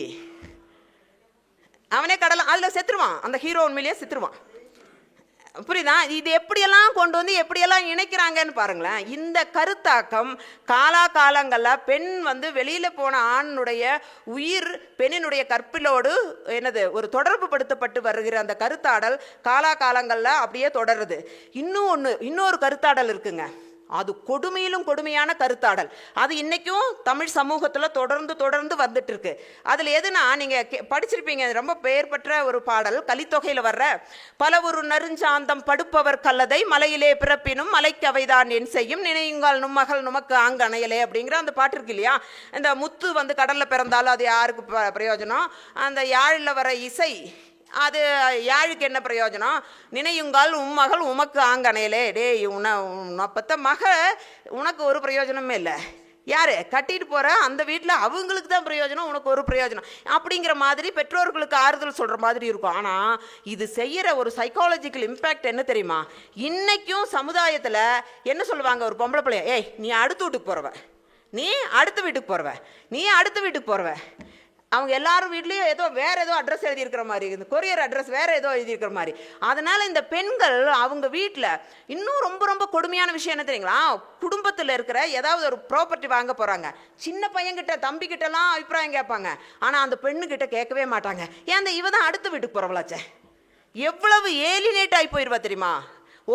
அது ஒரு பெண்ணால் மட்டும்தான் புரிந்து கொள்ள முடியும். அதை ஒரு புதுக்கவிஞர் ஒருத்தவங்க ஒரு கவிதை எழுதுவாங்க, என்னன்னா, பார்ப்பவர்களிடமெல்லாம் குழந்தையாக என்னை பரிமாறிக்கொண்ட அம்மா கணவனோடு நான் வீட்டுக்கு வந்திருக்கையில் குழாயடியில் சொல்லி கொண்டிருக்கிறாள், சீக்கிரம் போகணும், விருந்தாளி இங்கே வந்திருக்காங்க. அவளுடைய சொந்த வீட்டுக்கு வந்திருக்கா, அவங்க அம்மா சொல்றா விருந்தாளின்னு. அப்போ அது எவ்வளவு அந்நியப்படுந்த ஏலினேஷன் அப்படிங்கிற ஒரு விஷயம் இருக்குது பாருங்களேன். அது ஒவ்வொரு பெண்ணை எப்படி தன் பிறந்த வீட்டிலிருந்து அந்நியப்படுத்துகிறது அப்படிங்கிற ஒரு விஷயத்தை ஒரு ஆண்னாலையும் புரிந்து கொள்ள முடியாது, ஒரு பெண்ணால் மட்டும்தான் புரிந்து கொள்ள முடியும். ஓகே, அப்போ இதெல்லாமே இந்த கருத்தாடல்கள்லாம் காலங்களில் நமக்கு வந்துக்கிட்டு இருக்குது, இன்றைக்கும் தொடர்ந்துக்கிட்டு இருக்குது. இன்றைக்கும் நிறைய பேர் ஏய் நீ அடுத்த வீட்டுக்கு போகிறவன், இனிமேல் அப்படி சொன்னால் நீங்கள் அடுத்த வீட்டுக்கு போயிருங்க, நான் இனி எந்த வீட்டுக்கும் போகிறதில்ல. இதை நீங்கள் சொல்லணும் பெண்களே. இன்றைக்கி நான் நிறைய தரவுகளை சொல்லி உங்ககிட்ட சொல்லிட்டு போகிறேன். நீங்கள் என்ன டேக் ஹோம் பண்ண போகிறீங்க? நீங்கள் போகிறப்ப என்னத்தை கொண்டு போக போகிறீங்க? நீங்கள் போகும்போது சில செய்திகள் உங்களுக்கு வேணும். அதனால தான் நான் இதை இன்றைய காலத்தோடு உங்களுக்கு திரும்ப திரும்ப சொல்கிறேன். அட்லீஸ்ட் நீங்கள் இதை பற்றின ஒரு விழிப்புணர்வு வந்ததுன்னா இந்த நிகழ்வு வெற்றி பெற்றதாக நான் நினைப்பேன். அல்லாமல் நிறைய தரவுகளை கொண்டு அறிவார்த்தமாக பேசுறதுனால மட்டும் எந்த பயனும் இந்த இம்பேக்டும் வந்துவிட போவதில்லை அப்படிங்கிறதையும் நீங்கள் மறந்துடக்கூடாது. சரி, நீங்கள் இதை இந்த சங்க இலக்கியத்தில் இருக்கிற இந்த பிரச்சனைகள் இதுகளெல்லாம் பார்க்கும்போது எனக்கு என்ன தோணும்னா, அந்த ஆங்கிள்ஸ் மார்க்ஸ் போன்றவர்களும் அந்த மார்க்சிய கருத்தாக்கங்களை சொல்லும்போது உபரி உற்பத்தி தோன்று தனி, அதாவது தனியுடைமை சமூகம் வந்த ஒரு பாடுதான் பெண்களுக்கு 2ஆம் நிலை வந்தது. அதுக்கு முதல்ல தாய் வழி சமூகம் இருந்தது, பெண்கள் சம உரிமையில் இருந்தாங்க அப்படிங்கிறதெல்லாம் கேள்விக்குரியதாக இருக்குது. இது ஏதோ வெளியிலிருந்து கொண்டு வந்த கோட்பாட்டை நம்ம வலிஞ்சு புகுத்துற மாதிரி. இன்னும் என்ன பார்த்தீங்கன்னா, நீங்கள் உபரி வருமானம் வருகின்ற ஒரே ஒரு திணை மருத திணை தான். மற்ற பக்கம் எல்லாமே ஃபுட் கேதரர்ஸாக தான் இருந்திருக்காங்க, உணவு சேகரிப்பவர்களாக அன்னாடுங்காட்சிகளாக தான் இருந்திருக்காங்க. மற்ற திணைகள் எல்லாமே முல்லை திணையாக இருக்கட்டும், குறிஞ்சி திணையாக இருக்கட்டும், நெய்தல் திணையாக இருக்கட்டும், பாலை திணையெல்லாம் நீங்கள் வழிப்பறி கொள்ளை செய்து வாழ்கின்ற பாலை திணையாக இருக்கட்டும், அங்கெல்லாம் உபரி உற்பத்தியே கிடையாது. அங்கே இருக்கிற பெண்களுக்கும் இதே கதி தான். அப்படிங்கிறப்ப எப்படியாக இந்த கோட்பாடுகள் பொருந்தது? எனவே நம்ம இதையெல்லாம் நீங்கள் சிந்திக்கணும். நம்ம நிலத்திற்கு நம்ம பண்பாட்டுக்கு தக்க நிறைய கோட்பாடுகள் உருவாக்க வேண்டுமே அல்லாமல் ஏற்கனவே. அப்போ நீங்கள் கேட்கலாம், சிலதெல்லாம் பொருத்தமாக இருக்குதே. ஏய், நின்று போன வாட்ச் கூட ஒரு நாளைக்கு 2 நேரம் கரெக்டாக காமிக்கிண்டே. அப்போ அதனால் சில விஷயங்கள் மட்டும் சில கோட்பாடுகளை பொருத்தமாக வருது என்பதற்காக நம்ம அந்த கோட்பாடுகள் பொருத்தமாக இருக்குது இப்படி தான் அப்படிங்கிறதெல்லாம் கிடையவே கிடையாது. தமிழகத்தினுடைய சூழல் வேறு, இங்கே இருக்கிற டெரெயின் வேறு, இங்கே இருக்கிற கல்ச்சர் வேறு. அப்போ இங்கே இருக்கிற பிரச்சனைகளை மையமிட்டு தான் நம்ம சில கோட்பாடுகளை உருவாக்க வேண்டுமே அல்லாமல் ஏற்கனவே இருக்கிறதுல நம்ம பொருத்தி பார்க்குறதுல அர்த்தம் இல்லைங்கிற சொல்லிட்டு நம்மளுடைய தலைப்புக்கு வரலாம். நீ அடுத்து சங்கம் மருவிய காலம். இப்போ நான் உங்ககிட்ட இந்த வரலாற்று தளத்திலேயோ அல்லது சமூக வரலாற்று தளத்திலேயோ இருக்கிற செய்திகளை பேசல. ஏன்னா எனக்கு கொடுக்கப்பட்ட மிக குறைவான நேரத்தில் எல்லாத்தையும் கொண்டு வர முடியாதுங்கிறனால ஒரு மேலோட்டமான ஒரு இலக்கியம் சார்ந்த சில விஷயங்களை மட்டும் நான் உங்ககிட்ட சொல்லிட்டு போகலான்னு நினைக்கிறேன். சங்க இலக்கிய காலத்தில் என்னெல்லாம் இருந்ததுங்கிறத பற்றின ஒரு சின்ன புரிதல் உங்களுக்கு வந்திருக்கணும். நீங்கள் கவனிச்சிருந்தா சங்கம் மருவிய காலம் அப்படிங்கிறப்ப உங்களுக்கு அற இலக்கிய காலம். அற இலக்கிய காலத்தில் பெண்களோட நிலை எப்படியாக இருந்தது, பெண்கள் மீதான அதிகார பராமரிப்பு எப்படியாக இருந்தது அப்படிங்கிறத பற்றி பார்க்குறப்ப சங்க இலக்கியத்தில் என்ன சொன்னாங்க? கற்போடு இருக்கணும் பெண், நாட்பால் ஒழுக்கம் இருக்கணும், பொறை மற்றும் என்ன இருக்கணும், நிறை இருக்கணும், விருந்தோம்பல் செய்யணும், சுற்றத்தையெல்லாம் கவனிச்சுக்கணுங்கிறத பற்றி சொன்னாங்க. அதுக்கு அடுத்த நிலையில் என்ன சொல்கிறாங்கன்னா, வள்ளுவர் சொல்வார், தற்காத்து தற்கொண்டார் பேணி சொற்காத்து சோர்விலால் பெண் அப்படின்னு சொல்கிறாரு. ஓகேங்க, நல்ல விஷயந்தான். தன்னை காத்துக்கணும், தன்னுடைய கணவனை காத்துக்கணும், அது ரொம்ப முக்கியமான விஷயம். தற்கொண்டான் பேணி அந்த குடும்பத்தை பார்த்துக்கணும், எல்லாம் பார்த்துக்கணும், எல்லாம் சரி. ரொம்ப அருமையாக சொன்னீங்க வள்ளுவரே. அது ஏன் ஆணுக்கு சொல்லும்போது நீங்கள் என்னங்க சொன்னீங்க? டேய், உன்னை காத்து உன் மனைவியையும் காத்து நீ செய்யணும்னு சொல்லணும் இல்லை? ஆணுக்கு தன உரிமைகளையோ மாண்புகளையோ சொல்லும்போது அவர் என்ன சொல்கிறாரு? ஆணுக்கான மாண்புகளாக அஞ்சாமை, ஈகை, அறிவு, ஊக்கம், இன்சொல் பேசுதல், இடித்துரைப்போரை பொறுத்து கொண்டு கேட்டல், இதெல்லாம் தாண்டா உன் தகுதிகள். அல்லாமல் நீ மற்ற தகை சான்ற வேலையெல்லாம் உனக்கு தேவையில்லை, இதை மட்டும் நீ செய்யி. அப்புறம் கடைசியாக ஒரு முக்கியமான விஷயம் சொல்கிறாரு, பெண் வழி சேராமை. டேய், பொண்டாட்டி சொல்கிறத கேட்டேன்னா நீ விளங்கவே மாட்டேடா. ஒரு 10 குறள் வச்சுருக்காரு. அந்த 10 குறள் தயவு செஞ்சு படிச்சிடாதீங்க, வள்ளுவரை வெறுத்துருவீங்க. அந்த 10 குறள் பெண் வழி சேராமையும் அப்படி எழுதியிருக்காரு. நீ இதை விட கேவலம் வேறு எதுவுமே இல்லை. பெண்ணுடைய பேச்சை கேட்டேன்னா நீ இது இவ்வளோ கேவலமா, சபையில் மானம் கெட்டு போயிடும் உனக்கு, நீ பெண்ணுடைய பேச்சை கேட்காத, பெண்ணுடைய பேச்சை கேட்காதேன்னு ஒரு 10 பழமொழி சொல்கிறாருங்க. என்னது 10 திருக்குறள் சொல்கிறார். அப்படின்னா ஆணினுடைய தகுதியாக பெண்ணை பார்க்கணும் அப்படிங்கிறது போயிட்டு பெண் சொல்லை நீ கேட்காத. இதுதான் இந்த அம்மாவும் சொல்லியிருப்பாங்க. என்னது, தையல் சொல் கேளீர். அம்மா, நீங்களுமே ஒரு பொம்பளை தானே, அப்போ உங்கள் பேச்சும் கேட்க வேண்டாமா? அவங்க சொன்னாங்கல்ல, தையல் சொல் கேளீர்னா என்ன அர்த்தம்? பெண்ணுடைய பேச்சை நீ கேட்காதேன்னு ஒரு பிற்காலத்தில் வந்த அவையார் பாடுறாங்க. தையல் சொல் கேளீர்னா தையல்னா யாரு? அப்போ மகளிர் சொல் கேளீர்னா நீங்கள் சொல்கிறதையும் நாங்கள் கேட்க மாட்டோம்மா. அந்த அம்மாவுக்கு அந்த யோசனை இருக்கா? ஸோ இவங்க எல்லாமே ஆண் ஆதிக்க இந்த ஆளும் பாலுடைய ஒரு ஸ்பீக்கர்ஸாக இருந்திருக்காங்க, கொள்கை பரப்பு செயலர்களாக தான் இருந்திருக்காங்க. ஓகே, இதெல்லாம் புரியாமல் நம்ம எல்லாம் அந்த வெள்ளை பூசுகிற வேலைகள்லாம் இல்லைங்க, உள்ளதை உள்ளபடியாக சொல்லணும். ஓகே, நீங்கள் சொல்லும்போது அங்கே என்னெல்லாம் இருந்தது அப்படிங்கிறத. இன்னும் நாலடியார், இவராவது தகை சான்ற பெண்ணுன்னெல்லாம் சொல்லிட்டு போயிட்டாரு. நாலடியார் இருக்கார் பாருங்க. நாலடியார் உங்களுக்கு தெரியும், அறநூற்களில் ரொம்ப முக்கியமான ஒரு நூல். அந்த நாலடியாரில் ஒரு நாலடி கவிதை வருது. என்ன சொல்கிறாருன்னா, எரி என்று எதிர் நிற்பால் கூற்றம், பெண்களில் வகைப்படுத்துறாரு. எரி என்று எதிர் நிற்பால் கூற்றம், சிறுகாலை அட்டில் புகாதால் அரும்பினி, அட்டதனை உண்டி உதவாதால் இல்வாள் பேய், இம்மூவர் கொண்டானை கொல்லும் படை. அதாவது ஆண் பேசுறதை எதிர்த்து பேசுகிற பெண் இருக்கா பாருங்களேன், அவள் யாருன்னு கேட்டால் அவள் யமன். ஆண் பேசுவதை எதிர்த்து பேசும் பெண் என்னது, யமன் அப்படிங்கிறாரு. அதுவே அதிகாலையில் சமையல் ரூமுக்கு போய் நீ சமைக்காமல் இருந்தால் நீ என்ன பண்ணுறியா, நீ வந்து ஒரு கேன்சர், நீ வந்து அரும்பினி அப்படிங்கிறான். இன்னும் அந்த சாப்பாட்டை நீ விளம்பி அவங்கள சாப்பிட வைக்கலேன்னு வச்சுக்கோ, நீ யார், வீட்டில் வாழ்கின்ற பேய். நீ 3 பேருமே இது போன்ற பெண்கள் எல்லாருமே அந்த கொண்டவனைனா கல்யாணம் பண்ணணும்னா கொல்ல வந்த பேய்கள் தான் இந்த மாதிரி பெண்கள் அப்படிங்கிறாங்க. எனவே இதெல்லாம் சொல்லுவதன் மூலமாக அந்த காலகட்ட சமூகம் ஒரு பெண் மீது எப்படியான அதிகாரத்தை செலுத்தி இருக்குது. இதை நீங்கள் உல்டாவாக கூட பார்க்கலாம். ஓகே, இதை நீங்கள் உல்டாவாக கூட பார்க்கலாம். அப்படின்னா இவர் இப்படி சொல்ல ஒரு காரணம் என்னவா இருக்கும், இப்படி செய்யாத பெண்கள் அன்னைக்கு இருந்திருக்கலாம். அதனால தான் அவர் சொல்லியிருக்காரு. ஒரு ஊரில் நம்ம போலீஸ் ஸ்டேஷன் வருதுன்னா என்ன அர்த்தம், அந்த ஊர் நல்லா இருக்குன்னு அர்த்தம், அங்கே நிறைய குற்றங்கள் வந்திருக்குன்னு. அப்போ இவர் எடுத்து சொல்கிறாருன்னா என்ன அர்த்தம், இதை நம்ம உள்டாவா இப்படி பார்க்கலாம். அன்னைக்கு அந்த பெண்கள் நிறைய பேர் இது மாதிரி செய்யாதவங்களும் இருந்திருக்கிறாங்க அப்படிங்கிறத மாதிரி பார்க்கலாம். இன்னும் பாருங்க, இந்த எதிர்த்து பேசுதல் அப்படிங்கிறது பெண்ணுக்கு என்றுமே மறக்கப்படாத, அது என்ன அனுமதிக்கப்படாத ஒரு உரிமை. நீ வந்து உனக்கு ஒரு கருத்து இருக்குதுன்னு எந்திரிச்சு நீ பேசுனேன்னு வை, அவ்வளோதான், உன்னை தொலைச்சிருவாங்க. பெண் வந்து எதிர்த்து பேசவே கூடாது.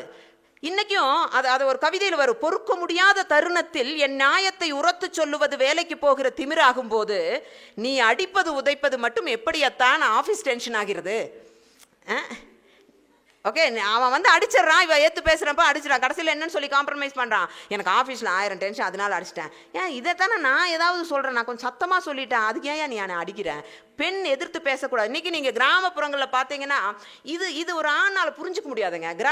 நீங்கள் நகரப்புறங்களில் வேலைக்கு போகின்ற நல்ல மேல்நிலை இருக்கிற சில பெண்கள் வந்து உரிமை பெற்று விட்டார்கள் அப்படிங்கிறதுக்காக சமூகத்தில் எல்லா பெண்களுமே சமநிலை பெற்று விட்டார்கள் என்று சொல்வது முட்டாள்தனம்.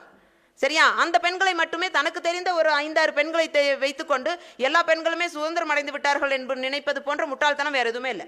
ஓகே, இதில் இன்னைக்கும் கிராமங்களில் வாய் மேலே அடிப்பாங்க, வாய்மூடு வாய்மூடு வாய்மூடு. ஏனென்றால் வாய்மொழி பெண்ணுக்கு எதிர்பார்க்கப்படுவதில்லை. அப்புறம் இன்னும் எப்படி சொல்லுவாங்கன்னா, மௌனம் சம்மதம் என்று. அவள் ஏன் பேசாமல் இருக்கிறானே தெரியாது. இவங்க ஓகே, அவள் மௌனம் சம்மதம், நாங்கள் ஓகே. எப்படியெல்லாம் இந்த அதிகாரம் வந்து கட்டமைக்கப்படுகிறது அப்படிங்கிறத நீங்கள் யோசிக்கணும். இனிமேல் நீங்கள் இந்த மாதிரியான சூழலில் உங்களுடைய குரலை நீங்கள் உறக்க சொல்ல வேண்டும். அதுக்கு தான் நான் இது வந்து உங்களுக்கு காமெடியான்னு சொல்கிறேன்னு தயவு செஞ்சு நினைக்காதீங்க. பல வருடங்களாக இதுலேயே நம்ம வந்து பல ஆய்வுகள் செய்ததுனால சொல்கிறேன் நான். இதில் நாலடியார் பெண்களை குறித்து இப்படியெல்லாம் சொல்கிறாரு. ஆசாரக்கோவை என்ன சொல்லுது தெரியுமா? ஆசாரக்கோவையும் அறநூற்களில் ஒரு நூல். அது ஆசாரக்கோவை என்ன சொல்கிறேன்னா, தன் மேனி நோக்கார். நல்ல பொண்ணுன்னா என்ன பண்ணணும், தன் மேனியை பார்க்கவே கூடாது. தன் மேனிங்க, அடுத்தவங்க மேனி இல்லை, தன் மேனியை பார்க்கக்கூடாது. தன் மேனி நோக்கார் தலை உளரார், தலை உணர்த்தக்கூடாது. புரியுதா? முடியெல்லாம் உணர்த்தி நீ பெரிய முடியெல்லாம் இருக்கிறவன் காமிக்கக்கூடாது. கை நொடியார், கை நொடிங்கிறது கை நொடிச்சு பேசுறதுங்கிறது ஒரு தில்லு. இங்கே பாரு அப்படிங்கிற கை நொடியார் பெண்களுக்கு அது கூட கிடையாது. அப்புறம் எம்மேனி ஆயினும் நோக்கார் தலைமைகன் தன்மேனி அல்லால். தன்னுடைய தலைவன் அல்லாமல் வேற யாருடைய எந்த ஆணினுடைய மேனியையும் நோக்கக்கூடாது.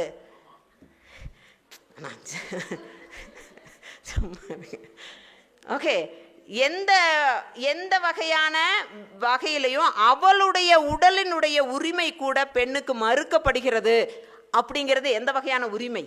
அவள் உடம்பை எப்படி யூஸ் பண்ணணும்னு நீ வந்து திட்டம் போட்டு சொல்கிற அப்படின்னா உனக்கு என்ன உரிமை இருக்குது? என்ன உரிமை இருக்குது? சரி, இதுதான் நான் வந்து அற இலக்கிய காலகட்டத்தில் பெண்ணினுடைய நிலையாக இருந்திருக்குது. அதற்கு அடுத்த காலகட்டத்துக்கு வந்தீங்கன்னா பக்தி காலகட்டம். உங்களுக்கு தெரியும், பக்தி காலகட்டம் மிகப்பெரிய ஒரு சமூக சீர்திருத்தங்கள், இல்லைங்க சமூக மாற்றங்கள், சமய மாற்றங்கள் எல்லாம் வந்த ஒரு ஒரு பெரும் கிளர்ச்சியெல்லாம் ஏற்பட்ட சைவ வைணவ புரட்சிகள் எல்லாம் வந்த காலகட்டம். அங்கே நிறைய கொலை, அந்த மதங்களுக்கு இடையில நிறைய கழுவேற்றல், இதெல்லாம் நடந்த ஒரு காலகட்டம். இப்போ நீங்கள் நான் பார்த்தீங்கன்னா இந்த அற இலக்கிய காலத்தில் பெண்களுக்கு ஏற்பட்ட அதிகப்படியான அழுத்தம் பக்தி காலத்தில் ஏதோ ஒரு வகையில் ஒரு வெடிச்சிருக்கு. அது நம்ம ஆண்டாளனுடைய பாடல்கள்லையும் காரைக்கால் அம்மையாருடைய பாடல்கள்லையும் பார்க்கலாம். அதில் கூட அந்த ஆண்டாள் பாடுறது அந்த பாலியல் தன்னுரு வேட்கை தலைவன் முன் குலத்தல் அப்படிங்கிற அந்த ஒரு விஷயத்தில் அவங்க வந்து ரொம்ப போல்டாக சில விஷயங்கள் செய்கிறாங்க. அந்த கடவுளை கணவனாக கொண்டு அவங்களுக்கு தோணின உணர்வுகளை எல்லாம் வெளிப்படுத்துகிறாங்க, மொழிப்படுத்துகிறாங்க. ஆனால் காரைக்கால் அம்மையாரோட பிரச்சனை இன்னும் அது இல்லை. அதாவது ஒரு ஆணினால் அந்த சமய செயல்களை குடும்பத்திலிருந்தே செய்ய முடியும். ஆனால் காரைக்கால் அம்மையாரால் குடும்பத்துக்குள்ளிருந்து சமயத்தை அவங்களால பின்பற்றவே முடியல. அதனால தான் அவங்க என்ன பண்ணாங்க, அவங்க வீட்டை விட்டு வெளியே போக வேண்டிய ஒரு சூழ்நிலை வந்தது. அப்போ கூட ரொம்ப அழகாக இருக்கிற புனிதவதி அந்த சமூகத்தில் என்ன பண்ணிட்டாங்க, தன்னை பேயாக பிச்சியாக தன்னை மாற்றிக்கிட்டாங்க. இது பெருமைன்னு சொல்கிறாங்க. பிச்சியாக மாற்றிக்கிறதுங்கிறது ஒரு அழகான பெண் வீட்லையும் வாழ முடியல, வெளியிலையும் போக முடியல, தன்னை பிச்சியாக மாற்றிக்கொண்டு தலையிலேயே நடந்து போனா அப்படிங்கிறது எப்படியா பெருமையாகும்? அந்த சமூகம் அவளுக்கு எவ்வளவு வகையான அழுத்தங்களை தந்திருக்கிறது. அவள் தன்னுடைய இளமையை வேண்டான் வச்சு, தன்னுடைய அழகை வேண்டான் வைத்து கொண்டு தான் ஒரு பிச்சியாக வேண்டும் என்று வரம் கேட்டு பெற்றாள் அப்படின்னெல்லாம் உங்களுக்கு சொல்கிறது அந்த நடைமுறை வாழ்க்கையில் எவ்வளவு கேவலமான ஒரு சமூக சூழ்நிலை அந்த பெண்ணுக்கு. கடவுளை வேண்டுவதற்கு கூட அவளுடைய அழகுங்கிறது அவளுக்கு தடையாக இருந்திருக்கிறது. பெண் உடல் என்பது நுகர்பொருளாக இருந்திருக்கிறது தானே அதனுடைய உண்மையான அர்த்தம். ஏன் அதெல்லாம் நீங்கள் கண்டுக்கிறதே இல்லை? எப்படி உங்களால் வெள்ளை பூச முடியுது? அப்படி இருந்தாங்க, இப்படி இருந்தாங்க, பெண் மதிக்கப்பட்டாங்க, தெய்வமாக்கப்பட்டாங்கன்னு. உங்களுக்கு தெரியுமா, இந்த இயற்பகை நாயனார் ஒருத்தர் இருந்தாருங்க. இயற்பகை நாயனாருங்கிற ஒருத்தர், அந்த நீங்கள் திருவிளையாடு புராணமெல்லாம் படிச்சிங்கன்னா தெரியும். அதில் அவர் என்ன பண்ணார்னா, சிவபெருமான் வந்து அவருடைய மனைவி ரொம்ப பியூட்டிஃபுல்லாக இருப்பாங்க. அவர் கேட்குறாரு, ஏய் ஐயா உங்களுக்கு என்ன வேணும் அப்படின்னு கேட்டபோது சிவபெருமான் கேட்டாராம், உன்னுடைய மனைவி தான் வேணும்னு. ஒரே பேச்சு, தேங்காய் எடுத்து கொடுக்குற மாதிரி ஒரு லாகவத்தோடு இருந்து அங்கே வச்சுங்க எங்கள் மனைவியை நான் கொடுத்து அனுப்பிவிட்டாரு. சுற்றத்தார்கள்லாம் எதிர்த்தாங்க. அவங்களெல்லாம் வெட்டி சண்டை போட்டு பிரச்சனை பண்ணி இவர் ஊரை தாண்டி கொண்டு விட்டுட்டு வந்தாராம். இதை நம்ம கொண்டாடுறோம். நீங்கள் பக்தி ஓகே, நான் பக்திக்கு எதிரெல்லாம் கிடையாது. ஆனால் இந்த புனிதத்தன்மையெல்லாம் விட்டுட்டு நீங்கள் நினச்சி பாருங்கள், ஒரு மனைவியினுடைய அனுமதி இல்லாமல் அவள் விரும்பியிருப்பாளா? ஒருத்தன் தானம் கேட்குறான்னா சரி நீ அவங்க கூட போன்னு சொல்கிற ஒரு இஸ் இட் பாசிபிள்? நீங்கள் நினச்சி பாருங்கள். அந்த என்ன பக்தியாக இருக்கட்டும் என்னவா இருக்கட்டும், ஒரு பெண் தானே, வேறொரு ஆண் தானே. அப்போ இவனை அனுப்பும் போது அப்படிங்கிறது இது கொண்டாடும்படியான உரிமையா? இது கொண்டாடும். இன்னொரு இடத்துல பிள்ளைக்கறி சமைத்த ஒரு நாயனார் இருப்பார். அந்த குழந்தையை கொள்றப்ப அந்த அம்மா என்ன பாடுபட்டிருப்பா? அப்போ பெண் என்பவள் ஒரு ஒரு ஒரு ஒரு மனிதியாகவே கருதாமல் ஒரு நுகர்பொருள் மாதிரி, ஒரு கமோடிட்டி மாதிரி எடுத்து கொடுக்கின்ற ஒரு சூழ்நிலை தான். நீங்கள் பக்தி காலத்துலேயும் பெண்கள் ரொம்ப மதிக்கப்பட்டாங்க, அப்படி கொண்டாடப்பட்டாங்க அப்படிங்கிறதெல்லாம் வெறும் சும்மா மேல் பூச்சாக சொல்வது. ஏன் எந்த பெண் ஒரு பெண் ஒரு பக்தியும் இல்லை பக்தையும் ஏன் சொல்ல முடியல, நாம் ஆர்க்கும் குடியில்லோம் நமனை அஞ்சோம் அப்படின்னு ஏன் பாட முடியல? ஒரு தெனாவட்டா ஏன் பாட முடியல? நாம் ஆர்க்கும் பணி செய்யோம் அப்படின்னு ஏன் உன்னால் பாட முடியல? ஏன்னா அன்றைய சமூகம் பெண்ணுக்கு கொடுத்திருந்த ஒரு உரிமை அல்லது அவளுக்கு விதிக்கப்பட்ட விஷயங்கள் அப்படியாக இருந்தது அப்படிங்கிறது தான் அதனுடைய உண்மையான ஒரு விஷயம். அது ஒரு வகையில் இந்த பக்தி என்ற பெயரில் பெண்கள் பல வகையாக வன்முறைக்கு உள்ளாக்கப்பட்டிருக்காங்க அப்படிங்கிறது தான் நம்ம அதிலிருந்து தெரிஞ்சுக்க முடியுது. இப்படி தான் நம்ம அந்த அதிகாரத்தை அவர்கள் தக்க வைத்திருக்கிறார்கள் அப்படிங்கிறதும் நம்ம பார்க்கலாம். காப்பிய காலத்தை பார்க்குறோம்னா, காப்பிய காலம் அப்படிங்கிறது நீங்கள் இதற்கு முன்னால் வந்த இரட்டை காப்பியங்கள் இருக்கு இல்லையா, மணிமேகலை, சிலப்பதிகாரம். எல்லாரும் என்ன சொல்லுவாங்கன்னா, இந்த சிலப்பதிகாரத்தை பற்றியெல்லாம் என்கிட்ட கேட்டிங்கன்னா காப்பிய காலங்களில் இருக்கின்ற பெண்கள் எல்லாம் சொல்லிக்கிற மாதிரி பெண்கள்லாம் ஒன்றுமே கிடையாது அப்படின்னு. உடனே எல்லாரும் கண்ணகி இருக்கால்ல, கண்ணகி சிலம்பை வச்சு அடிக்கிறதுக்கு ரெடியாக நின்றுட்டுக்குன்னு எத்தனை சிலை இருக்காங்க. நான் ஒன்று சொல்கிறேன், கண்ணகியினுடைய கணவன் இன்னொரு பெண்ணிடம் போய் வருஷ கணக்கில் இருந்து குழந்தையெல்லாம் பெற்றிருந்திருக்கான். ஒரு இடத்துல கூட அண்ணா ப்ளீஸ் அண்ணா அவங்கெல்லாம் கவனம் சிதறது, நீங்கள் பேசாமல் இருங்க. ஓகே. ஒரு இடத்துல கூட தன்னுடைய உரிமை இழக்கப்பட்ட போது அந்த குடும்ப சொத்துக்களை எல்லாம் இழந்துட்டாங்க. வானளவில் இருந்த குடும்ப சொத்துக்களை எல்லாமே எனது கோவலன் கொண்டே தொலைச்சிட்டான். இவளுடைய உரிமை பறிக்கப்பட்டது. எங்காவது கண்ணகி பேசினாளா? எதுவுமே பேச கிடையாது. கண்ணகி எவ்வளோ பெரிய முட்டாள் உங்களுக்கு தெரியுமா? அவன் வரான், வந்துட்டு என்னோட சொத்தெல்லாம் போயிடுச்சுன்னு காட்டி, சரி இந்த சிலம்பை வச்சுக்கோ, அதில் வச்சு பொழைச்சிக்கலாம் அப்படின்னு சொல்லும்போது, நான் மதுரைக்கு போகிறேன் அப்படின்னு எழுகன சொன்னோன்னே இவன் எந்திரிச்சிட்டான். சரி போகலாம் வாங்க அப்படின்னு போயிட்டு, எவ்வளோ பெரிய முட்டாளாக இருந்தால் ஒரு காதம் போன உடனே மதுரை மூதூர் யாது அப்படிங்கிறான். மதுரை வந்துருச்சா அப்படின்னு. அப்போ உங்களுக்கு ஒரு ஜென்ரல் நாலேஜ் கூட இல்லாத அறிவு கட்டம் முண்டமாக யார் இருந்திருக்காங்க? கண்ணகி இருந்திருக்கான். அந்த கண்ணகி திடீர்னு அவள் காடு கரையெல்லாம் கடந்து போய் மதுரைக்கு போகிறான். அங்கே கணவனுக்கு ஒரு பிரச்சனை வரும்போது எப்படி மாறுறான்னு பாருங்களேன். ஏன்னா அந்த மன்னன்கிட்ட போய் சவால் விடுறா, ஏய் என்னடா பண்ண, செஞ்சது தப்பு அப்படின்னு சொல்லி அங்கே வழக்குரைக்கிறாள். அது வரைக்கும், அந்த காலம் வரைக்கும் உங்களுக்கு தெரியுமா, அந்த ஆர்கியூமெண்ட்ல வெறும் வாதத்தின் அடிப்படையில் தான் அன்னைக்கு உண்மை நிறுவப்பட்டிருந்தது. ஆனால் அதையும் தாண்டி இவன் என்ன பண்றா, பரிசோதனை நிலையில உன்னுடைய சிலம்பை கொண்டு வா, என்னுடைய சிலம்பை கொண்டு வான்னு அடிக்கிறான், வாய் வரைய தெரிக்குது அப்படிங்கிறான். அப்போ இந்த அளவுக்கான வளர்ச்சி எப்படி கண்ணகிக்கு வந்தது? பரம முட்டாளாக இருந்த, பூம்புகாரில் முட்டாளாக இருந்த கண்ணகி மதுரைக்கு போனோன்னா இவ்வளவு ஷார்ப்பா, இவ்வளவு அருமையான ஒரு வக்கீலாக எப்படி மாறுறா? இந்த பாத்திர வளர்ச்சிக்கான காரணம் என்ன? வேற ஒன்றும் இல்லைங்க. நீங்கள் கணவனை மட்டும் தொழுகின்றவளாக, தெய்வம் தொழால் கொழுநன் பெய்தென தொழுதெழுவால் பெய்யென பெய்யும் மழை அப்படி இருந்தால் நீங்கள் டிகிரியே வேண்டாங்க, உங்களுக்கு முனைவர் பட்டம் கூட கணவனை தொழுதெழுதால் கிடைத்திரும். அவன் அட்வொகேட் ஆயிட்டால. எனவே கண்ணகி தன்னுடைய உரிமைக்காக அவள் எங்கேயுமே குரல் கொடுக்கல. ஒரு பெண்ணிய உரிமையோடு இருந்தான்லாம் சொல்கிறக்கே இல்லை.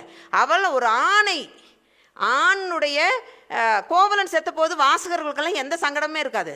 ஏன்னா கோவலன் அப்படியான ஒருத்தனாகத்தான் இருந்திருக்கிறான்.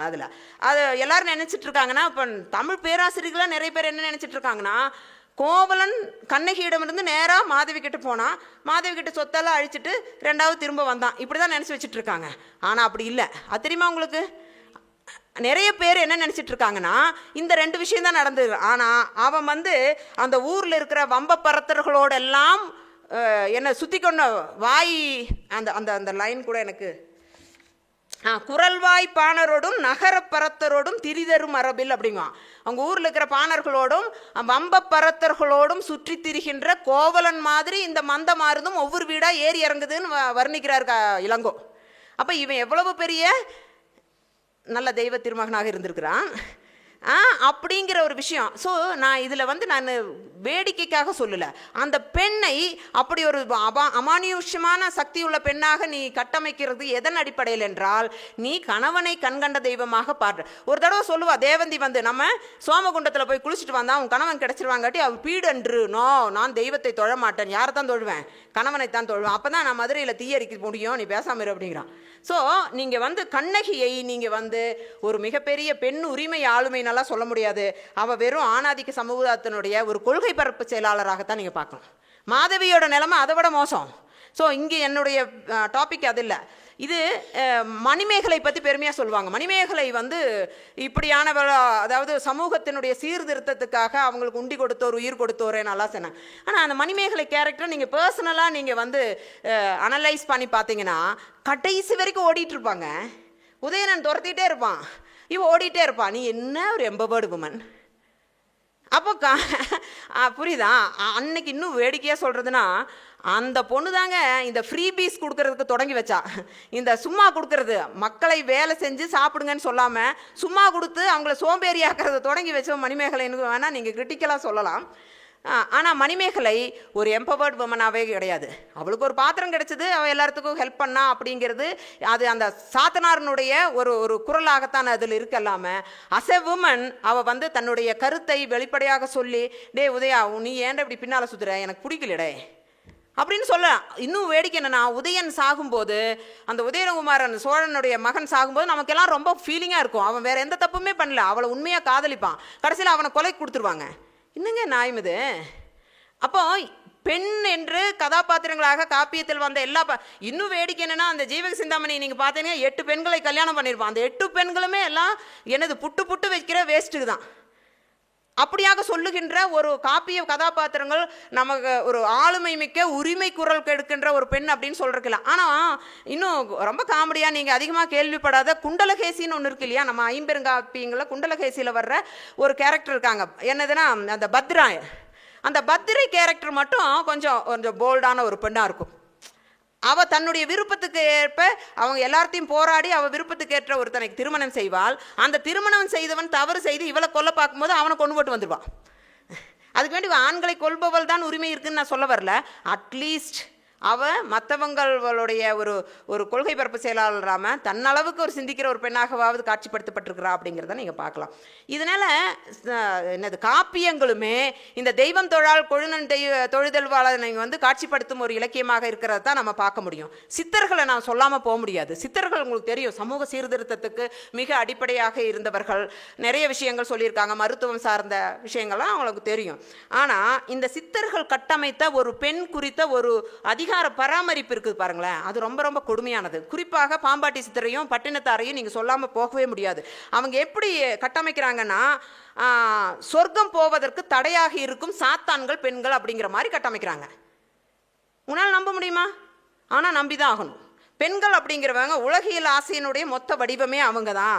காம மயக்கத்தை தரும் காம பிசாசு, உடல் கவர்ச்சியால் மயக்கக்கூடியவங்க பெண்கள். இதெல்லாம் இருக்குது அவங்களுடைய பாடல்களில். அவங்க அருமையாக சொல்லியிருக்காங்க. தற்காலிக மகிழ்வுக்காக மட்டும்தான் இவங்க படைக்கப்படுவார்கள், ஒரு வெறுக்கப்பட்ட ஒரு ஜீவி இவங்க அப்படிங்கிற மாதிரி சொல்லியிருப்பார். அதில் எனக்கு அந்த பாட்டெல்லாம் படித்த ப்ரெஷர் வந்துடும் பாருங்களேன். பட்டினத்தார் ஒரு பாட்டு சொல்கிறார், என்னென்னா, சீரும் வினையது பெண்ணுருவாகி திரண்டு உருண்டு கூறு முலையும் இறைச்சியுமாகி கொடுமையினால் பீரும் மலமும் உதிரமும் சாயும் பெரும் குழி விட்டு ஏறும் கரை கண்டிலேன் இறைவா கச்சி ஏகாம்பனே. அதே இவ்வளோ கேவலமான குழின்னு தெரியுது, நீ ஐயா போகிற அப்படிங்கிற ஒரு கேள்வி இருக்குது. பெண்ணுடைய உடல் நமக்கே அருவருப்பாக இருக்கும் பாருங்களேன். மலமும் இறைச்சி என்னது உதிரமும் வருகின்ற இந்த குழியை விட்டு என்னால் வர முடியல, ஏகாம்பனே என்னை காப்பாற்று அப்படின்னு சொல்லி இவர் பாடுறார். பெண் உடலை மிக எனது அருவருக்கத்தக்க ஒரு நரகமாக காமிக்கிறார்.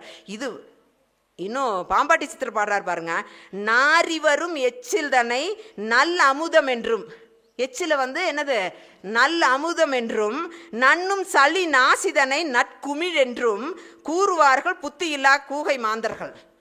இப்படியெல்லாம் அவங்கள வர்ணிப்பாங்க பெண்களை. அவங்க கூகை மாந்தர்கள் கோன் நிலை அறியார் என்று ஆடுபாம்பே. பெண்ணுடைய உடலை மிக கேவலமாக காட்சிப்படுத்தி, பெண் என்பவள் ஒரு காலம் அந்த வீடு பேர் அடைவதற்கு ஆணை சம்மதிக்காதவள். எனவே நீ அந்த பெண்ணை எப்பவுமே எப்படி தான் பார்க்கணும், இவள் என்னுடைய வாழ்க்கைக்கு தேவையில்லாத ஒன்று பார்க்கணும் அப்படிங்கிற மாதிரியாக அவள் மீது அந்த அந்த டோட்டலாக பெண் என்ற ஒரு ஒரு பிம்பத்தையே வேறொரு வகையாக மாற்றிய ஒரு அதிகார பராமரிப்பு செய்த பெருமை சித்தர்களை சாரும் அப்படிங்கிறது. அதுக்கு அடுத்து வந்த சிற்றிலக்கியத்தை பற்றி நீங்கள் சொல்லவே வேண்டாம். சிற்றிலக்கியத்தில் அதிகப்படியான சிற்றிலக்கியங்கள் இந்த தூது உலா போன்ற இலக்கியங்கள்லாம் என்ன பண்ணுன்னா, பெண்ணினுடைய 7 பருவங்கள் இருக்கு இல்லையா, அந்த 7 பருவங்கள் இருக்கிற பெண்களும் ஆண்கள் போகும்போது உலா போகும்போது அவர்களுக்கு ஏற்படுகின்ற அந்த காம உணர்வை அவர்களுடைய உடல் வர்ணனையோடு சேர்த்து பாடுற மாதிரி தான் இருக்கும். அப்போ முதல்லையெல்லாம் நீ இங்கே போகாத, இன்னதை செய்யாத, நீ இப்படியெல்லாம் குடும்பம் பார்த்துக்கோன்னு சொல்லிட்டு வந்த அந்த நிலை மாதிரி மாறி என்னாச்சு, பெண் என்பவள் எப்படியாக படைக்கப்பட்டா, அவ ஒரு ராட்சசி இல்லாட்டி காம பிசாசுங்கிற மாதிரி சொல்ல.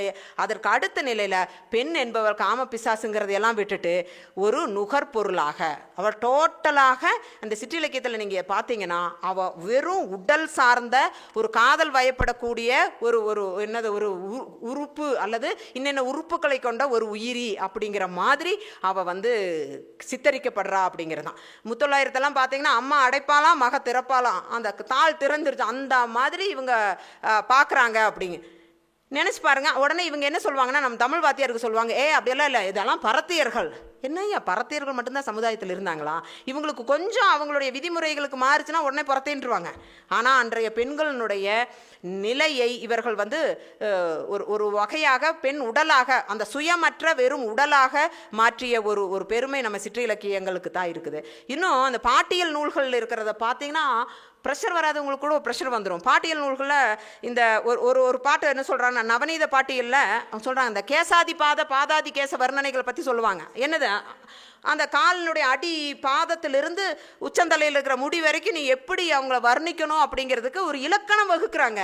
இலக்கணம் வகுத்து நீ இப்படியெல்லாம் கவிதை எழுதுறா அப்படிங்கிறாங்க. அந்த கவிதை இப்படி போகுது: அகம் கால் உகிர் விரல் மீகால் பரடு கனை முழந்தால் மிகும் கால் நிதம்பம் உந்தி உதிரம் அரை முலை நகம் சார் விரல் அங்கை முன்கை தோல் கண்டம் முகம் நகை வாய் நகும் காது இதழ் மூக்கு கண் புருவம் நெற்றி தாள் குடலே. இன்னுங்க ஒரு அனாட்டமி டாக்டர் மாதிரி அங்கே இருக்கிற எத்தனை பொருள் உடல் உறுப்புகளை சொல்லி நீ இதுலையெல்லாம் கவர்ச்சியாக பாடுறே, அதுக்கெல்லாம் உண்மை சொல்லி பாடு அப்படிங்கிறாங்க. உடனே நீங்கள் கேட்கலாம், என்னங்க நீங்கள் ஆண்களையும் தானே பாதாதிகேசம் பண்ணியிருக்காங்க, நீங்கள் இதை மட்டும் ஏன் எடுத்து சொல்கிறீங்கன்னா? பண்ணியிருக்காங்க. அருணகிரியார் கூட அந்த திருப்புகழில் வந்து அந்த திருவகுப்புங்கிற பகுதியில் முருகப்பெருமானை பற்றி பாதாதிகேசம் சொல்லியிருக்கார். ஆனால் அந்த பாதாதிகேசம் டிஃப்ரெண்ட்டுங்க. அவர் எப்படி பாடியிருக்காருன்னா, அவருடைய கண்கள் இன்ன மாதிரியான தெய்வீக ஒளியை தருகிறது, கை இப்படியான அருளை தருகிறது. அவருடைய பெருமையையும் அவருடைய புகழையும் சொல்வதற்கு பாதாதிகேசமும்.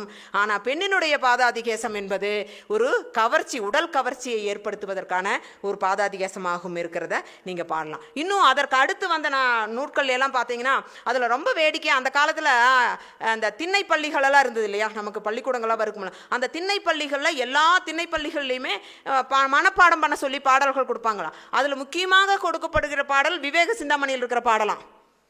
அதில் ஒரு பாட்டு சொல்லுவாங்க, இவங்க வந்து உடலாக்கிட்டாங்க, என்னது காமத்துக்கு அடிப்படையான உடல் உறுப்பு இருக்கிற இன்னதுன்னு சொல்லிட்டாங்க. இந்த விவேக சிந்தாமணி என்ன சொல்லுதுன்னா, அவளை நீ நம்பவே முடியாதுரே.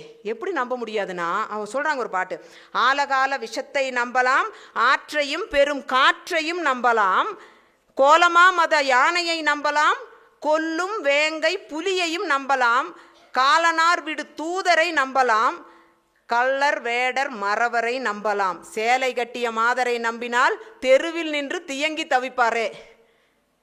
விளங்கவா? இந்த பாடல் வந்து ஒவ்வொரு மாணவனுக்கும் சிறு வயசுலேயே சொல்லிக் கொடுக்கப்படுகிறது. அப்போ அவன் அந்த கூட இருக்கிற பெண்ணை எப்படியாக பார்ப்பான்? இது அவங்க அந்த பையனோட மனசில் ஏற்படுத்துகின்ற ஒரு ஒரு உளவியல் தாக்கம் என்னவாக இருக்கும்? நம்ம வந்து தமிழ் இலக்கியம் பொற்காலம் பெண்களுக்கு அப்படி கொடுத்து அதெல்லாம் இருக்கட்டுங்க. இந்த பூச்சிகளுக்கு உள்ள என்ன மாதிரியான பெண்ணினுடைய நிலை இருந்தது அப்படிங்கிறதனுடைய இது அவங்களுக்கே தெரியாமல் அவங்க கொண்டு வந்தது. இதை நம்ம வந்து என்னது வெளிப்படையாக அவங்க சொல்லியிருக்கிற சில பெண்களை பெருமையாக பேசியிருக்கிற ஒரு விஷயத்தை மட்டும் எடுத்துட்டு நம்ம இன்னைக்கு பெண்களுடைய வரலாற்றை சொல்லிட்டு இருக்கிறோம். ஆனால் உண்மையான வரலாறு இதுதான். பெண்ணினுடைய நிலை என்னவாக இருந்தது நவீன காலத்தில்னு சொல்லும்போது உங்களுக்கு தெரியும், பாரதி பெரியார் பற்றியெல்லாம் சொல்லுவாங்க. பாரதி வந்து ரொம்ப ஒரு அருமையான பெண்ணியவாதி மாதிரியே அக்கமிட்டு சொல்வார். ஒரு 10 கட்டளைகள் மாதிரி சொல்வார். பெண்ணுக்கு என்னெல்லாம் வேணும்னா, பெண் கல்வி வேணும், பொருள் ஈட்டுவதற்கான உரிமை வேணும், குடும்ப சொத்தில் பங்கு வேணும், திருமண வயதுக்கு பிறகுதான் திருமணம் செய்யணும், அப்புறம் மனமுறிவு செய்வதற்கான அதிகாரம் உரிமை வேணும், அப்புறம் எனது கைம்பெண் மறுமணம் வேணும், தனியாக சமூகத்தில் வாழ்வதற்கான உரிமை வேணும், அப்புறம் சமூகத்தில் சம அந்தஸ்தோடு மரியாதையோடு சுதந்திரமாக வாழ்வதற்கான உரிமை, பொது பணிகளில் அது ரொம்ப முக்கியமான விஷயம், பொது பணியில் போய் வேலை செய்வதற்கான உரிமை வேணும், அரசியல் ஈடுபட்டு பங்களிக்கும் உரிமை வேணும்னு 10 உரிமைகளை என்னது ரொம்ப திட்டவட்டமாக பெண் உரிமை குறித்த ஒரு மிக அருமையான ஒரு சாசனத்தை எல்லாம் அவர் சொல்கிறார். அதில் சிலவற்றை நம்ம இன்னும் போராடி பெற வேண்டியிருக்கு. ஈவேரா இன்னும் கொஞ்சம் கூடுதலாக போய் அதை வேறொரு தளத்தில் சொல்கிறார். இந்த உரிமைகள் கல்வி உரிமை வேணும், சம உரிமை வேணும். அவர் ரொம்ப ப்ராக்மேட்டிக்காக சொல்லுவார். என்னென்னா, ஏய் உனக்கு இந்த முடியெல்லாம் இருக்கிறனால, இந்த சீலையெல்லாம் கட்டிட்டு இருக்கிறனால உனக்கு சிரமம், நீ ஆம்பளைல மாதிரி பேண்ட் ஷர்ட் போட்டுக்கோ, முடியெல்லாம் வெட்டிக்கோ, கருப்பை தான் உனக்கு பிரச்சனையா, அதை கூட தூக்கி எறினார். அவ்வளவு அக்கறையோடு ஒரு பெண்ணியவாதி சொன்னது. இன்னைக்கு வந்து அதை வேற மாதிரி எல்லாம் கேலி கிண்டலுக்கு உட்படுத்துகிறார்கள். ஆனால் அவர் சொன்ன நோக்கம் வேறு. அவர் அந்த காலத்திலே நீ வந்து ஆயுதப்படையில் பங்கு பெற்று நீ சேவை செய் அப்படின்னாரு. ஓகே, அப்போ பாரதிதாசன் சொல்கிற பெண்ணியம் வேறு. பாரதிதாசன் என்ன சொல்வார்னா, பெண் கல்வி வேண்டும். எதுக்கு பெண் கல்வி வேண்டும்னு சொல்கிறாரு? குடித்தனம் நடத்துவதற்கு, குழந்தையை பேணுவதற்கு நீ கல்வி கற்கணும். இது எப்படிங்க பெண்ணியம் ஆகும்? அதனால் அவரையெல்லாம் நம்ம ஏற்றுக்கிறது கிடையாது. ஸோ இந்த மாதிரி அதாவது பின்னவீனத்துவ காலகட்டம்னு பார்க்கும்போது, இந்த மாதிரி நவீனத்துவ காலகட்டத்துக்கு பிறகு இன்றைக்கி நமக்கு தெரியும் அரசியலமைப்பு சட்டமெல்லாம் வந்துருச்சு. ஆர்டிகல் 14 வந்து equality before law, equal protection of லாங்கிறது பேசுது. ஆர்டிகல் 15 என்ன சொல்லுது? No discrimination on the basis of caste, creed, gender அப்படியெல்லாம் பேசுது. இன்றைக்கி நிறைய நமக்கு உரிமைகள் சார்ந்த விஷயங்கள் எல்லாம் வந்துருச்சு, பெண்ணிய விழிப்புணர்வுகள் வந்துருச்சு, நிறைய காத்திரமான செயல்பாடுகள் வந்திருக்கு, ஊடக வளர்ச்சி இருக்குது. இன்றைக்கி உலகளாவிய நிலையில் நிறைய புரிதல்களாக வந்த காலத்தில் பெண்கள் வந்து படிக்கிறாங்க, சிந்திக்கிறாங்க, யோசிக்கிறாங்க. ஓகே, யோசிக்கும் போது அவளுக்கு இன்னைக்கும் அவர்களுடைய கவிதையில் இருக்கிற மிகப்பெரிய ஒரு வருத்தமாக அவர்கள் பதிவு செய்கின்ற விஷயம் எது தெரியுமா? அவளுக்கு தன்னுடைய கருத்தை சொல்ல முடியாதது தான். பல குடும்பங்களில் பெண்கள் தங்களுடைய கருத்தை சொல்ல, உங்களுக்கு அப்படி தோணியிருக்கா? என்னைக்காவது என்னுடைய கருத்தை யாரும் கேட்க மாட்டேங்கிறாங்க, நான் சொல்ல முடியல அப்படின்னு தோணியிருக்கா? நிச்சயமாக. பாருங்க, ஒரு கவிஞர் சொல்றாரு, அவகாசங்களில் என்னை வெளிப்படுத்த எங்கே விட்டிருக்கிறாய்? என்னை வெளிப்படுத்துவதற்கு எங்கு விட்டிருக்கிறாய்? மான் தின்ற மலைப்பாம்பு மரம் சுற்றி நெழிவது மாதிரி என் உணர்வுகளை எனக்குள்ளேயே சடசடக்கு விடுகிறேன் அப்படிங்க. என்னால் முடியல, எவ்வளவு நேரம் தான் என்னை சப்ரஸ் பண்ணிக்கிறது, என்னுடைய கருத்தை நீ கேட்க மாட்டேங்கிற, அதுக்கு விலையே இல்லை அப்படிங்க. இந்த காலகட்டத்தில் இவ்வளவு படிப்பு, இவ்வளவு வசதி வாய்ப்புகள், சட்ட உரிமைகள் இருக்கும் போது கூட இதை தான் சொல்கிறான். அதுக்கு இன்னொரு பெண்ணு சொல்கிறா, எமக்கென்று சொற்கள் இல்லை. இன்னைக்கு பேசுகிற மொழி ஆண் மொழி, எமக்கென்று சொற்கள் இல்லை, மொழி எம்மை இணைத்துக் கொள்வதும் இல்லை, உமது கவிதைகளில் யாம் இல்லை, எனக்கென்று வரலாறும் இல்லை, எனக்கென்று சரித்திரமும் இல்லை. இன்னைக்கு நான் என்னவாக இருக்கிறேன்? நீங்க நினைச்சு பாருங்க, இவ்வளவு நேரம் நான் சொன்னது பெண் சரித்திரம், இதில் எங்காவது பெண் இருந்தாளா? ஹிஸ்டோரியாகத்தானே இருக்கு. எங்காவது பெண் இருந்தாளா? அதைத்தான் ஒரு பெண் பதிவு செய்கிறாள். பாருங்க, மொழியெல்லாம் முரண்டு பிடிக்க ஊமை ஜாடையாய் உருவாக்குவதே எதை? கருத்தை கூறும் கருவியே எனதல்ல. கருத்தை கூறும் கருவியே எனதல்ல, வாடகை நாக்கை வளைப்பதில் பயன் என்னங்கிறான். இன்னொன்று, பொட்டை கழுதைக்கு படிப்புங்கிறதே இன்னைக்கு நிறைய இடங்கள்ல, கிராமங்கள் எல்லாம் நீங்க பார்த்தீங்கன்னா, ஏதோ சென்னையில் இருக்கிறது மட்டுமல்ல, பெண்கள் கிராமங்கள் இருக்காங்க. இன்னைக்கு படிக்கிறதுக்கு ஆம்பளை பையனை படிக்க வச்சுட்டு பெண்ணை வீட்டில் அவனுக்கு வேண்டி தியாகம் பண்ண வச்சிருவாங்க. எத்தனையோ குடும்பங்கள், எத்தனையோ பேர் எனக்கே தெரியும். பெண்ணினுடைய படிப்பே ஒரு பெரிய கேள்விக்குறியாக இருக்கும்போது அவ சொல்கிறான், அப்பாவின் சலிப்புக்கு பின்னும் ஏது உன் தேடல், மனசின் கேள்விக்கு பின்னும் இன்னும் எழுதி கொண்டிருக்கிறேன் என்று ஒரு கவிதை சொல்கிறார். இங்கே 4 எழுத்து படிச்சுட்டான்னு சொன்னால் உனக்கு திமிர் வந்துடும் அப்படிங்கிறது ஒரு பொதுவான சமூக புரிதல். 4 எழுத்து படிச்சுட்டானா உனக்கு திமிர் வந்துடும் அப்படிங்கிறதுனால அதிகம் படித்த பொண்ணு வேண்டாங்க. என் மகனுக்கு பார்க்குறப்போ பொண்ணு பார்க்கும்போது அதிகம் படித்த பெண் வேண்டாம், ஏன்னா ரொம்ப பேசுவா, அவன் 4 எழுத்து படிச்சுட்டான். இவள் கல்வி அவர்களுக்கு அனாவசியமானது, நிறுத்திவிட்டாள். அவள் கல்வி அவர்களுக்கு அனாவசியமானது, நிறுத்திவிட்டாள். இவள் கற்பனைகள் அவர்களுக்கு அசிங்கமாக தோன்றின, கனவு காண்பதை நிறுத்திவிட்டாள். இவளது பணிவு அவர்களுக்கு திருப்தி தந்தது, அவள் உடைந்து போனாள். இப்படி தான் இன்றைக்கும் பெண் எதிர்பார்க்கப்படுகிறாள். பாருங்க, அவள் வீட்டுக்குள்ளேயே நிறைய பெண்கள், படித்த பெண்கள் இன்று வேலைக்கு கூட போகாமல், இன்னைக்கு சட்டம் இருக்குது வேலைக்கு போறக்கு சொல்லி, ஆனால் வேலைக்கு போக முடியாமல் வெறும் ஒரு மனைவி என்ற ஒரு அந்தஸ்தோட வீட்டுக்குள்ளேயே கிடந்து வெறும் பொழுதை கழிக்கின்ற பெண்கள் நிறைய இருக்காங்க. அவ சொல்ற பாருங்க, நடக்கும் திசையெல்லாம் முட்ட நேர்கிறது சுவர்கள், சிலை போல் என்னை இருக்குகிற சுவர்கள், நான் என்ன சமாதியில் நிறுத்தி வைக்கப்பட்டிருக்கிறேன். இது இது இது இந்த அந்த வலி இருக்குது பாருங்களேன். இன்னொரு பெண் சொல்றா, எண்ணற்ற ஜடப்பொருள்களுடனும் ஒரு மனிதனோடும் தொடர இயலா வாழ்க்கை தொடர்கிறது அதே அறையில். இது ஒரு காலம் ஒரு ஆண்னால் புரிந்து கொள்ளவே முடியாது. தொடர முடியாம ஜடப்பொருள்களோடு ஒன்றாக நானும் இதில் இருந்து புலம்புகிறேன், என்னால் முடியல அப்படின்னு புலம்புகிற ஒரு பெண்ணினுடைய வலியை ஒரு ஆண் அதிகாரியினாலும் புரிந்து கொள்ளவே முடியாது. சுவர் தாண்ட திராணியற்ற கால்கள் வளைய வருகின்றன உள்ளறையின் இருட்டில். இன்றைக்கும் பெண்கள் நிறைய பேருக்கு அந்த வீட்டினுடைய அந்த அழுத்தம், அவளுடைய உரிமை மறுப்பு, இதெல்லாம் தாண்டி எங்காவது போயிடலான்னு ஆசைப்படுறா. ஆனால் சமூகம் எப்படியாக இருக்கிறது? சமூகம் அவளை ஏற்றுக்கொள்ளும்படியாக இல்லை, அவளை பாலியல் வன்முறைக்கு உட்படுத்தி அவளை கொல்லுவதாக இருக்கிறது. இதுக்கு அது பரவாயில்ல அப்படின்னு நினைக்க முடியல. எனவே அவள் வளைய வருகிறாள் அதே வீட்டுக்குள்ள அப்படிங்கிற அவளுடைய அந்த வலியை பாருங்க. எதுவும் தேவையில்லை என்னை உதறித்தல்ல, நான் என்ன ஜடமா? நீ என்னை ஒரு ஒரு கமோடிட்டி மாதிரி எப்படி பார்க்குற? நான் வெறும் ஜடமா? வீட்டில் இருக்கும் ஜடப்பொருள்களுக்கு போட்டியாய் கிடந்து தவிக்கிறேன். எதுவாகவும் நான் இல்லை. எனது நான் வீட்டின் இருண்ட மூலையில் பதுங்கி கிடக்கிறது எலிகளோடு. என்னுடைய சுயம் எதோடு இருக்குது? அந்த எலி எப்படி இருக்குதோ, ஒரு மூலையில் ஒளிஞ்சிருக்குதோ, அது மாதிரி இருக்குது என்னுடைய சுயம் என்று ஒரு பெண் சொல்கிறான். திருமணம் செய்வதற்கான உரிமை, ஒரு ஸ்பவுஸ் சூஸ் பண்ணுறதுக்கான உரிமை கூட ஒரு பெண்ணுக்கு இல்லை. அதான் சொல்கிற பாருங்க, கல்யாண நேரத்தில் வீடு வெள்ளையடிக்கப்பட்ட போது விட்டத்தில் அவள் செருகி வைத்திருந்த கனவுகளும் நிறம் மாற்றப்பட்டது. அது வரைக்கும் அவள் நிறைய கனவுகள் கண்டிருந்தால் அது எல்லாமே நிறம் மாற்றப்பட்டது அப்படிங்கிற ஒரு விஷயத்தையும் இன்றைக்கும் இந்த பெண்ணினுடைய இன்னைக்கு நம்ம பேசுகிற அனைத்து வகையான உரிமைகள் எல்லாம் இருக்குதுன்னு சொல்லும் போதும் இன்றும் ஒரு சமூகம் ஒரு பெண்ணிடம் என்ன எதிர்பார்க்குதுங்கிறத ரொம்ப அழகாக ஒரு கவிஞர் சொல்கிறா பாருங்க. அதிகம் இல்லை பெண்ணே சிறிதளவு தங்கம் வெள்ளி, அதிகமில்லை சிறிதளவு தங்கம் வெள்ளி, வசதிக்கேற்ப ஒரு வாகனம், ஓகே, குடித்தனம் நடத்த பாத்திரங்களும், ஆயுசுக்கு விசுவாசமும் உழைப்பும், இதுதான் உங்கள்கிட்ட நாங்கள் எதிர்பார்க்குறோம். ஓகே, வன் பசிகளுக்கு உணவு தந்து, வன் பசினா அவனோட செக்ஷுவல் நீடை நீ சாட்டிஸ்ஃபை பண்ணணும். அப்புறம் எப்படி இருக்கணும்னா, நீ குருடாய், செவிடாய், ஊமையாய், முடமாய், மூடமாய் இருந்தால் போதும். சிம்பிள். இப்படி மட்டும் இருந்துட்டா பெண்களுக்கு உலகத்தில் பிரச்சனையே கிடையாது. இது இருக்க முடியலங்கிறது தான் பிரச்சனை. இவ்வளவு கொடுத்து நீ அப்படி போய் உழைப்பு வாழ்நாள் ஃபுல்லாக உழைத்துட்டு நீ மூடமாக என்ன குருடியாக இருந்துக்கிட்டீன்னா போதும் அப்படிங்கிறது தான். பெண்ணுக்கு எதிரான வன்முறைகள் அப்படின்னு பார்க்கும்போது நம்ம சொன்னோம் ஏற்கனவே, என்னது உங்களுக்கு தெரியுமா, எத்தனை பெண்களுக்கு தெரியும் இல்லை, ஒரு 14 வினாடிகள் ஒரு பெண்ணை நீங்கள் ஸ்டேர் பண்ணுறீங்கன்னு வச்சுக்கோங்க, ஒரு தவறான நோட்டத்தோடு அவளை நீங்கள் உறுத்து பார்த்தீங்கன்னா அது ஒரு செக்ஷுவல் ஹராஸ்மெண்ட்டு. அதற்கு எதிராக உங்களுக்கு கிரிமினலை குற்றம் எடுக்கலாம். அது தெரியுமா உங்களுக்கு? யாராவது உங்களை முறைச்சி பார்த்தாங்கன்னா போதும், அவன் என்னை தப்பாக பார்க்குறான், என்னோட மோடஸ்டிக்கு அது இழுக்காக இருக்குது அப்படின்னு எடுத்து போடலாம். ஆனால் அந்த உரிமைகள் எல்லாம் அந்த சட்டங்கள்லேயே தான் தூங்கிட்டு இருக்குது. அல்லாமல் இயற்கையில் அப்படியாவா இருக்குது? இல்லை, இயற்கையில் அது கிடையவே கிடையாது. அவள் சொல்கிறா பாருங்க, கனத்த இரவுகள் திரியும் பேய்கள் பற்றி, காதல் என்று சொல்லி கட்டிலில் கட்டி அழுத்தி பேய்கள் பற்றி, நாய்களின் குறைத்தல் பின்னணியில் பாழ் போயின என் அமைதி இரவுகள். கணவனும் கூட அவளுடைய உரிமை இல்லாமல், அவளுடைய அனுமதி இல்லாமல் அவளை பாலியல் வன்முறைக்கு உட்படுத்துவதனுடைய வலியை அந்த பெண் பதிவு செய்கிறத நம்ம பார்க்க முடியுது.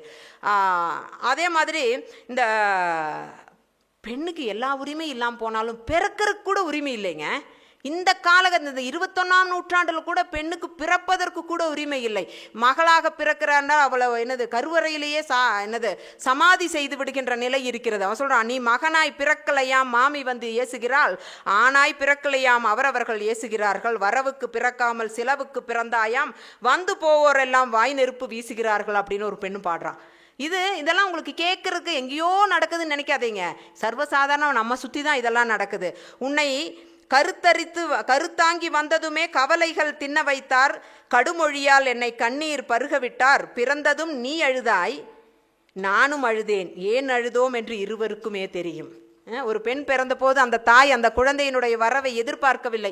ஒரு கால் ஒரு பெண் அப்படி நினைக்க மாட்டான். ஆனால் அந்த சமூகம் அவளை நீ பொம்பளை புள்ள பெற்றா வீட்டுக்கு வராதேன்னு சொல்லி அனுப்புகிற எத்தனையோ ஆண்கள் இன்றும் இருக்கிறார்கள். நம்ம பெண் உரிமை பற்றி இன்றைக்கி எல்லாமே அடைந்து விட்டோம். இன்றைக்கி சந்திரனுக்கு போகிறாங்க, ஒரு கல்பனா சாவ்லா இருக்காங்க அப்படின்னு எங்கேயோ 1 லட்சத்தில் கோடியில் ஒரு பெண்ணினுடைய பெருமையை பேசிக்கொண்டு நம்மை வாயடைத்து முட்டாளாக்குவது போன்ற மடமை வேறு எதுவுமே இல்லை. இதுக்கெல்லாம் என்ன பண்ணணும்? நீங்கள் தயவு செஞ்சு நினச்சிக்கோங்க, யாரும் டேப்லெட் வடிவத்தில் உங்களுக்கு கொண்டு வந்து ஏதாவது கொடுத்து அதை சாப்பிட்டோன்னா நீங்கள் எம்பவர்ட் ஆயிடுவீங்கன்னு நினச்சா முட்டாள்தனம். உங்களுக்கு தேவைன்னா அழுகிற குழந்தைக்கு தான் பால் உங்ககிட்ட இருந்து தான் வரும். இன்றைய சமுதாயத்திலும் கூட பெண் எப்படி இருக்கிறாள் அப்படிங்கிறத பாருங்க. ஒரு சராசரி பெண் என்ன சொல்றா, 2 முலைகளையும் இடுப்பு சரிவில் தெரியும் தொப்புளையும் மறைப்பதிலேயே என் ஆயுசு அடியோடு முடிந்து விட்டது. 2 முலைகளையும் இடுப்பு சரிவில் தெரியும் தொப்புளையும் மறைப்பதிலேயே என் ஆயுசு அடியோடு முடிந்து விட்டது. சேலை இழுத்து விடும் வேலை முடித்து காமப்பார்வைகளின் கதிர்வீச்சை மீறி உரசல் தொல்லைகளின் உபாதைகள் கடந்து அப்பப்பா என் சிந்தனைகள் உடலையே கடக்க முடியவில்லை, இதில் உயர பறப்பதெங்கே? நீங்கள் ஒரு பஸ்ஸில் போய் பார்த்துருக்கீங்களா? அந்த பொண்ணு அங்கே சேலை இழுத்துடுவா, இங்கே சேலை இழுத்துடுவா, அதுக்கு இடையில ஒருத்தவங்க போய் நோண்டுவான். இதெல்லாம் தாங்க ரியாலிட்டி, இதெல்லாம் தான் உண்மை. பெண்ணுரிமை பற்றி இன்றைக்கி ஆயிரக்கணக்கான சட்டங்கள் இருக்குதுன்னு பேசுறது இல்லை. இன்னைக்கு கூட பெண்ணை இப்படி இரு, நீ கால் மேல் கால் போட்டு ஒரு பெண் உட்காந்து கால் மேல் கால் போடாத, நேரம் உட்காரு, இது என் காலுடா, நான் போடுறேன்டா, வெரி குட், புரியுதா? அது கூட இன்று கட்டமைக்கப்படுகிறது. அதற்கு எதிராக ஒரு பெண் சொல்ற பாருங்க, உனக்கு பிடித்த வடிவில், உனக்கு பிடித்த அளவில், உனக்கு பிடித்த இடத்தில், உனக்கு பிடித்தது போல் கத்தரித்து கட்டமைத்து கொள்ள நான் என்ன போன்சாய் மரமா? இது ஏதோ ஒரு கவிஞருடைய குரல் கிடையாது. இது ஒட்டுமொத்த சமூக பெண்களுடைய அவல குரல். இதை புரியாம நம்ம எங்கெங்கோ இருக்கிற ஒன்னொன்னு சொல்லிட்டு போறதுல அர்த்தமே இல்லை. This is reality. இதுதாங்க உண்மையான சமூகத்தில் நடைபெறுகின்ற விஷயங்கள். இதை எப்படி நம்ம நேரிட போகிறோம் அப்படிங்கிறது. இதெல்லாம் சொல்லும் போதும் அரசியல் ரீதியாக சட்ட ரீதியாக உங்களுக்கு என்னெல்லாம் உரிமைகள் இருக்குது, இன்றைக்கு அனுமதிக்கப்பட்டதுனாவது உங்களுக்கு தெரியுமான்னு எனக்கு தெரியல. ஓகே, அதை ஜஸ்ட் ஒரு 2 நிமிஷம் சொல்லி முடிக்கலான்னு நினைக்கிறேன். ஒரு பெண்ணுக்கு சமமான உரிமைகள் நிறைய இருக்குது, சாதகமான சட்டங்கள் 100கணக்காக இருக்குதுங்க. நான் ஏற்கனவே சொன்ன 14 ஆர்டிகிள் 14 பற்றி சொன்னேன், ஆர்டிகிள் 15 பற்றி சொன்னேன். நீங்கள் ஆர்டிகிள் 15 என்ன சொல்கிறாங்கன்னா, நீ டிஸ்கிரிமினேஷன் பாகுபாடு கூடாது, ஆண் பெண் என்ற வித்தியாசத்தின் அடிப்படையில் நீ பெண்ணாக இருந்தால் இந்த வேலைக்கு போகாத, ஆணாக இருந்தால் இதை தான் செய்யணும் அப்படிங்கிற மாதிரி எல்லாம் பண்ணக்கூடாதுன்னு சொல்லிட்டு ஒரு அடிஷ்னல் என்ன சொல்கிறாங்க, அந்த அரசாங்கம் பெண்ணுக்கு சாதகமாக ஏதாவது சட்டங்கள் செய்யறனா செய்யின்னு சொல்லுது. அவ்வளோ உரிமைகள் இருக்குது. இன்னும் நீங்கள் 498A அப்படிங்கிற ஐபிசி சட்டமெல்லாம் பார்த்தீங்கன்னா, பெண் கல்யாணம் வச்சுட்டு போகும்போது அவங்க வீட்டில் அவங்களுடைய நாத்தனார்களோ மாமியாரோ அல்ல வேறு யாராவது அவளுக்கு ஏதாவது ஒரு துன்பம் ஏற்படுத்தினா அப்போவே நான் பைலபிளாக உள்ள பிடிச்சி போட்டுருவாங்க. இந்த சட்டங்கள் இருக்குது. அதை விட ரொம்ப ரொம்ப ரொம்ப முக்கியமான சட்டம் டொமஸ்டிக் வயலன்ஸ் ஆக்ட். இன்றைக்கி வந்திருக்கிற இந்த பெண்களுக்கு வந்திருக்கிற மிக மிக, அதாவது நீங்கள் சும்மா உங்கள் ஹஸ்பண்ட் ஜாலியாக தோளில் தட்டினார்னா அவளை உள்ளே பிடிச்சி போட்டுடலாம். இது என்னது டொமஸ்டிக் வயலன்ஸ்னு சொல்லிட்டு அந்த பொண்ணு அருவாமணி எடுத்து அவர் அடித்தாலும் நீங்கள் டொமஸ்டிக் வயலன்ஸில் பண்ண முடியாதுங்க, நீங்கள் ஐபிசியில் தான் போய் கிரீவியஸ் கரெக்டுக்கு தான் போகணும். அப்போ அந்த அளவுக்கு பெண்ணுக்கு சாதகமான சட்டங்கள் இருக்குது. அது மட்டுமா, நீங்கள் ஒர்க் பிளேஸில் ஒரு ஹராஸ்மெண்ட் இருக்குது, அவங்க நான் எழுதிட்டு இருக்கிறப்ப அவர் ஒரு மாதிரியாக பார்க்குறாரு, ஒரு இரட்டை அர்த்தம் வர மாதிரி பேசுகிறாரு அப்படின்னு சொன்னால் ஒர்க் பிளேஸ் ஹராஸ்மெண்ட் ஆக்ட் இருக்குது. அந்த சட்டத்தின் அடிப்படையில் ஒவ்வொரு இடங்களுக்கும் ஒரு குழுவை ஏற்படுத்த வேண்டும். அந்த குழு இங்கேயும் நிச்சயமாக ஒரு குழு இருக்கும் இல்லையா, நிச்சயமாக இருக்கும். இங்கே ஏதாவது ஒரு பெண்ணுக்கு ஒரு பிரச்சனைனா அந்த குழுவிடம் போய் சொன்னால் அவங்க அதுக்கு உடனடியாக நடவடிக்கை எடுக்கணும் அப்படின்னு சொல்கிறாங்க. டொமஸ்டிக் வயலன்ஸ் ஆக்டின் படி ஒவ்வொரு மாவட்டங்கள்லேயும் ஒரு செயலாளர் இருக்கிறார். அந்த செயலாளர்கிட்ட போய் சொன்னால் அவங்க வீட்டில் என்ன பிரச்சனை அப்படிங்கிறத பார்ப்பாங்க. நினச்சி பாருங்கள் எவ்வளோ. இன்னும் வேடிக்கையாக ஊடகங்கள்லையோ விளம்பரங்கள்லையோ வேறு ஏதாவதுல இன்டீசன்ட் ரெப்ரசன்டேஷனாக பெண்ணை அவமானப்படுத்தும்படியாக ஏதாவது ரெப்ரசன்ட் பண்ணாங்கன்னா அதுக்கு எதிராக நீங்கள் கிரிமினல் கேஸ் கொடுக்கலாங்க. எத்தனை எத்தனை எத்தனை சட்டங்கள், இவ்வளவெல்லாம் சட்டங்கள் இருந்து உங்களுக்கு படிக்கிறதுக்கு ஈக்குவாலிட்டி இருக்குது, வேலைக்கு போகிறதுக்கு ஈக்குவாலிட்டி இருக்குது, கணவனை தேர்ந்தெடுக்கிறதுக்கு ஈக்குவாலிட்டி இருக்குது, இவ்வளவு சட்டங்கள் இருந்தும் இந்த கூட்டத்தில் இருக்கிற ஏதாவது இணையத்தில் இருக்கிற பெண்ணாக இருந்தாலும் என்னைக்காவது ஒரு நாளைக்கு அடடா நான் ஒரு ஆம்பளை பையனா பிறந்திருக்கூடாதான்னு நினைக்காத ஏதாவது பெண்கள் இருப்பீங்களா? இருக்க மாட்டாங்க. அப்படின்னா என்ன அர்த்தம்னா, தேட் ஷோஸ் த ஹைரார்கி. அது ஆண் 1ஆம் நிலையில் இருக்கிறவங்க 2ஆம் நிலைக்கு வர ஆசைப்படுவாங்களா? ஏதாவது ஆண்கள் அடடா நான் பொண்ணா பிறக்கலையே நினச்சிருப்பாங்களா? அப்படின்னா எங்கே ஆண் எந்த நிலையில் இருக்கிறா? நீங்கள் என்னதான் பூசி பேசினாலும் பெண் 2ஆம் நிலையில் என்ன மோசமான நிலையில் தான் இன்றைக்கி இருக்கா. அங்கொன்றும் இங்கொன்றுமாக சில உரிமைகளை வெற்று கொண்டு இருக்கிறோம் அப்படிங்கிறதுக்காக இது சமத்துவமே கிடையாது. இன்னும் ஒரு 500 ஆண்டுகள் நீங்கள் தானே இது ரெக்கார்ட் பண்ணிங்க, 500 ஆண்டுகள் போனாலும் சமத்துவங்கிறது வெறும் கனவு தான். பெண் ஒவ்வொருத்தருக்குள்ளே இருந்தும் அந்த ஒரு உந்துதல் வர வேண்டும். நான் இப்படியாக பார்க்கப்படுகிறேன், இப்படியாக நடத்தப்படுகிறேன், இப்படியாக என்னை என்ன வச்சிருக்கிறாங்க, இது அல்ல என்னுடைய உரிமை, இது அல்ல என்னுடைய சுயம் என்ற ஒரு புரிதல் பெண்ணுக்கு வராத இடத்தோலங்காலம் இந்த சட்டங்களை வைத்து எந்த பயனுமே இல்லை. எதுக்குங்க? பூச தெரியாதவங்ககிட்ட என்னமோ சொல்லுவாங்கல்ல பழமொழி, இல்லை வெட்ட தெரியாதவங்ககிட்ட 1000 அருவாலை கொடுத்து என்ன பிரயோஜனம்? அந்த மாதிரி தான் நமக்கு இருக்கிற சட்டங்கள். அதை பார்த்து இன்றைக்கி இருக்கிற நீங்கள் இந்த பேப்பர்களெல்லாம் பார்த்தீங்கன்னா வர்ற என்னது பிரச்சனைகளும் அதற்கு நீதிமன்றங்கள் கொடுக்கின்ற தீர்ப்புகளெல்லாம் பார்க்கும்போது பெண்களுக்கு வெறுப்பாக இருக்குது. அதை ஒரு பெண் பாடுறா பாருங்க, உன் சட்டங்கள் எல்லாம் வெறும் கண் துடைப்புகள், உன்னுடைய சட்டங்கள் எல்லாம் வெறும் கண் துடைப்புகள், அதனால் என்னுடைய உரிமை எந்த இதுலையும் வித்தியாசப்படல, உன் தீர்ப்புகள் கேட்டு சலித்து போய்விட்டது, குறிமுனையில் குழி தோண்டியவர்களை பச்சையாய் புதைக்கும் திராணி உனக்கு உண்டா? குறிமுனையில் குழி தோண்டியவர்களை இப்படி பாலியல் வன்முறை செஞ்சு குழி தோண்டி அந்த என்னது குத்துயிரும் குலையுருமாக புதைக்கின்ற அந்த குழந்தைகளை செய்தவர்களை உனக்கு உயிரோடு புதைக்கும் திராணி இல்லையேல் குழுவாய் கூடி பழிவாங்க போகிறோம், காத்து கொண்டிரு கழுவேற்றும் நாளுக்காய் என்று ஒரு பெண் பாடுகிறாள். இது ஒரு பெண்ணினுடைய குரல் அல்ல. இந்த சட்டத்தின் மீதும் சமூகத்தின் மீதும் நம்பிக்கை இல்லாமல் போகிறது. ஒரு 8 மணிக்கு மேலே ஒரு பெண்ணால் போக முடியலைங்க. நீங்கள் என்ன இலக்கியம் பேசுங்க, என்ன சட்டம் இருந்து என்ன பிரயோஜனம்? அப்போ எங்கிருந்து வர வேண்டும் என்றால், நீங்கள் ஒரு காலும் ஆளப்படும் பால் ஒரு காலும் உங்களை ஆளும்படியாக கொண்டு வரவே செய்யாது. எனவே பெண் தன் நிலையில் எம்பவராக தன் நிலையில் மேம்படுவதற்கான முயற்சிகளை மேம்படுத்த வேண்டும். 2 நிலையில், ஒன்று ஃபிசிக்கலாகவும் இன்னொன்று மென்டலாகவும். நான் இந்த அச்சம் மடம் நாணத்தெல்லாம் கடந்தவள், எனக்கு அது கவலை இல்லை. எனக்கு இந்த நீ போட்டு தந்த இந்த கட்டமைப்புகள் எல்லாம் நான் போன்சாய் மரமாக பின்பற்ற போவதில்லை என்ற ஒரு உறுதி ஒவ்வொரு பெண் குழந்தையினுடைய மனசுக்குள்ளேயும் வரணும். நீங்கள் மேக்கப் போட்டுட்டு நிறைய லிப்ஸ்டிக் போட்டுட்டு இருப்பது அல்ல உங்களுடைய அழகு என்பது. உங்களுக்கு தெரியுமா, பெண்ணினுடைய அழகியல், பெண்ணுக்கு எதிராக சொல்லப்படுகின்ற அழகியல், அவள் இடுப்பு எப்படி இருக்குமாமா? ஒரு நூல் மாதிரி இருக்குமா. அவளுடைய தனங்கள் ஐயோ தலை சுற்றி போகும்படி இருக்குமா, அவளுடைய பிட்டங்கள் அப்படி இருக்குமா, இப்படியான ஒரு பெண் ஒரு குடம் தண்ணி எடுத்துட்டு போக முடியுமா? ஸோ இந்த நமக்காக கொடுக்கப்பட்டிருக்கின்ற அழகியல் கூட பெண்ணுக்கு எதிரானது. இது நான் வேடிக்கைக்காக சொல்லல. நிறைய உணவு உண்டு, நிறைய ஆரோக்கியமாக பெண் தன்னை காத்து கொள்ளும் அளவுக்கு பெண்ணால் முடியும். அந்த ஒரு உணர்வு பெண்ணினிடமிருந்து வந்தால் மட்டும்தான் பெண் உரிமை என்பது சாத்தியமாகுமே அல்லாமல் நீங்கள் வெளியிலிருந்து சட்டங்களை போட்டு வேற ஏதாவது செய்து நம்மை மேம்படுத்தி விடுவார்கள் என்பதெல்லாம் வெறும் கனவு, அது நடக்காது என்று சொல்லி இதில் இன்னும் ஒரு முக்கியமான ஒரே ஒரு விஷயத்தை சொல்லி முடிச்சிடறேன். I am exceeding my time, I know Sushila, I am sorry. அதாவது இன்னைக்கு என்னாச்சு தெரியுங்களா, இந்த சமுதாயத்தில் பெண்களுக்கான இப்படியான அழுத்தங்கள், நீ மூடமாய் என் வீட்டில் இருந்தால் போதும்னு சொல்லும்போது பெண் என்ன நினைக்கிறாள் என்றால், இந்த மாதிரியான ஒரு நான் காசையும் கொண்டு கொடுத்து நான் அடிமையாக வேண்டிய அவசியம் என்ன என்று கியூர் ரிலேஷன்ஷிப்லலாம் போகிறாங்க. பெண்ணுக்கு லெஸ்பியன் ரிலேஷன்ஷிப்புக்கெல்லாம் இன்றைக்கி நிறைய பெண்கள், நூற்றுக்கணக்கான பெண்கள் எனக்கு தெரியும். அவங்க எதுக்கு போய் இந்த சண்டையும் சச்சரவும், என்னை அடிமையாக்கி வைத்து கொண்டிருக்கிற ஒரு வாழ்க்கைக்குள் நான் ஏன் போக வேண்டும் என்று பெண்கள் வேறு நிலைப்பாடுகளை எடுக்க தொடங்கி இருக்கிறார்கள். அது ஒரு காலம் நமது சமூகத்திற்கு நன்மையை தரப்போவதில்லை. எனவே பெண்கள், நீங்கள் நினைக்கிற மாதிரி அங்க ஒருத்தர் அவ அப்படி இருந்தா இப்படி இருந்தான்னு பெருமை பேசி இங்க ஒருத்தர் பெருமை பேசுவதால் உண்மையான பெண்களுக்கு எந்த தீர்வும் கிடைக்காது. அதை உண்மையிலேயே புரிந்து கொண்டு அவளும் பிறப்பிலேயே பெண்ணுரிமை பெற்றவள் என்ற உரிமை குரல் அவளுக்கும் இருக்கிறது என்று புரிந்து கொள்ளும் அளவு பெண் தனக்குத்தானே நம்பிக்கை வேணும். ஒரு செல்ஃப் கான்ஃபிடென்ஸே இல்லை, தனக்குத்தானே தான் யாருடைய எனது பிச்சை எடுத்து பெறுவதல்ல என்னுடைய உரிமை, அது என்னுடைய பிறப்புரிமை என்ற ஒரு புரிதலில் அவளும் செயல்பட தொடங்கினால் அழிய இந்த மாதிரியான வெறும் பேச்சுக்களால் எந்த பயனும் இல்லை என்று சொல்லி அதற்கான ஒரு விழிப்புணர்வாக எனது இந்த பேச்சு அமையும் என்றால் நான் உண்மையிலேயே மிகவும் மகிழ்வேன் என்று கூறி இந்த அருமையான வாய்ப்பளித்த அனைத்து நல்ல உள்ளங்களுக்கும் நன்றி கூறி அமர்கிறேன். நன்றி, வணக்கம். இது சார்ந்து ஏதாவது கேள்விகள் இருந்தால் கூட கேட்கலாம்.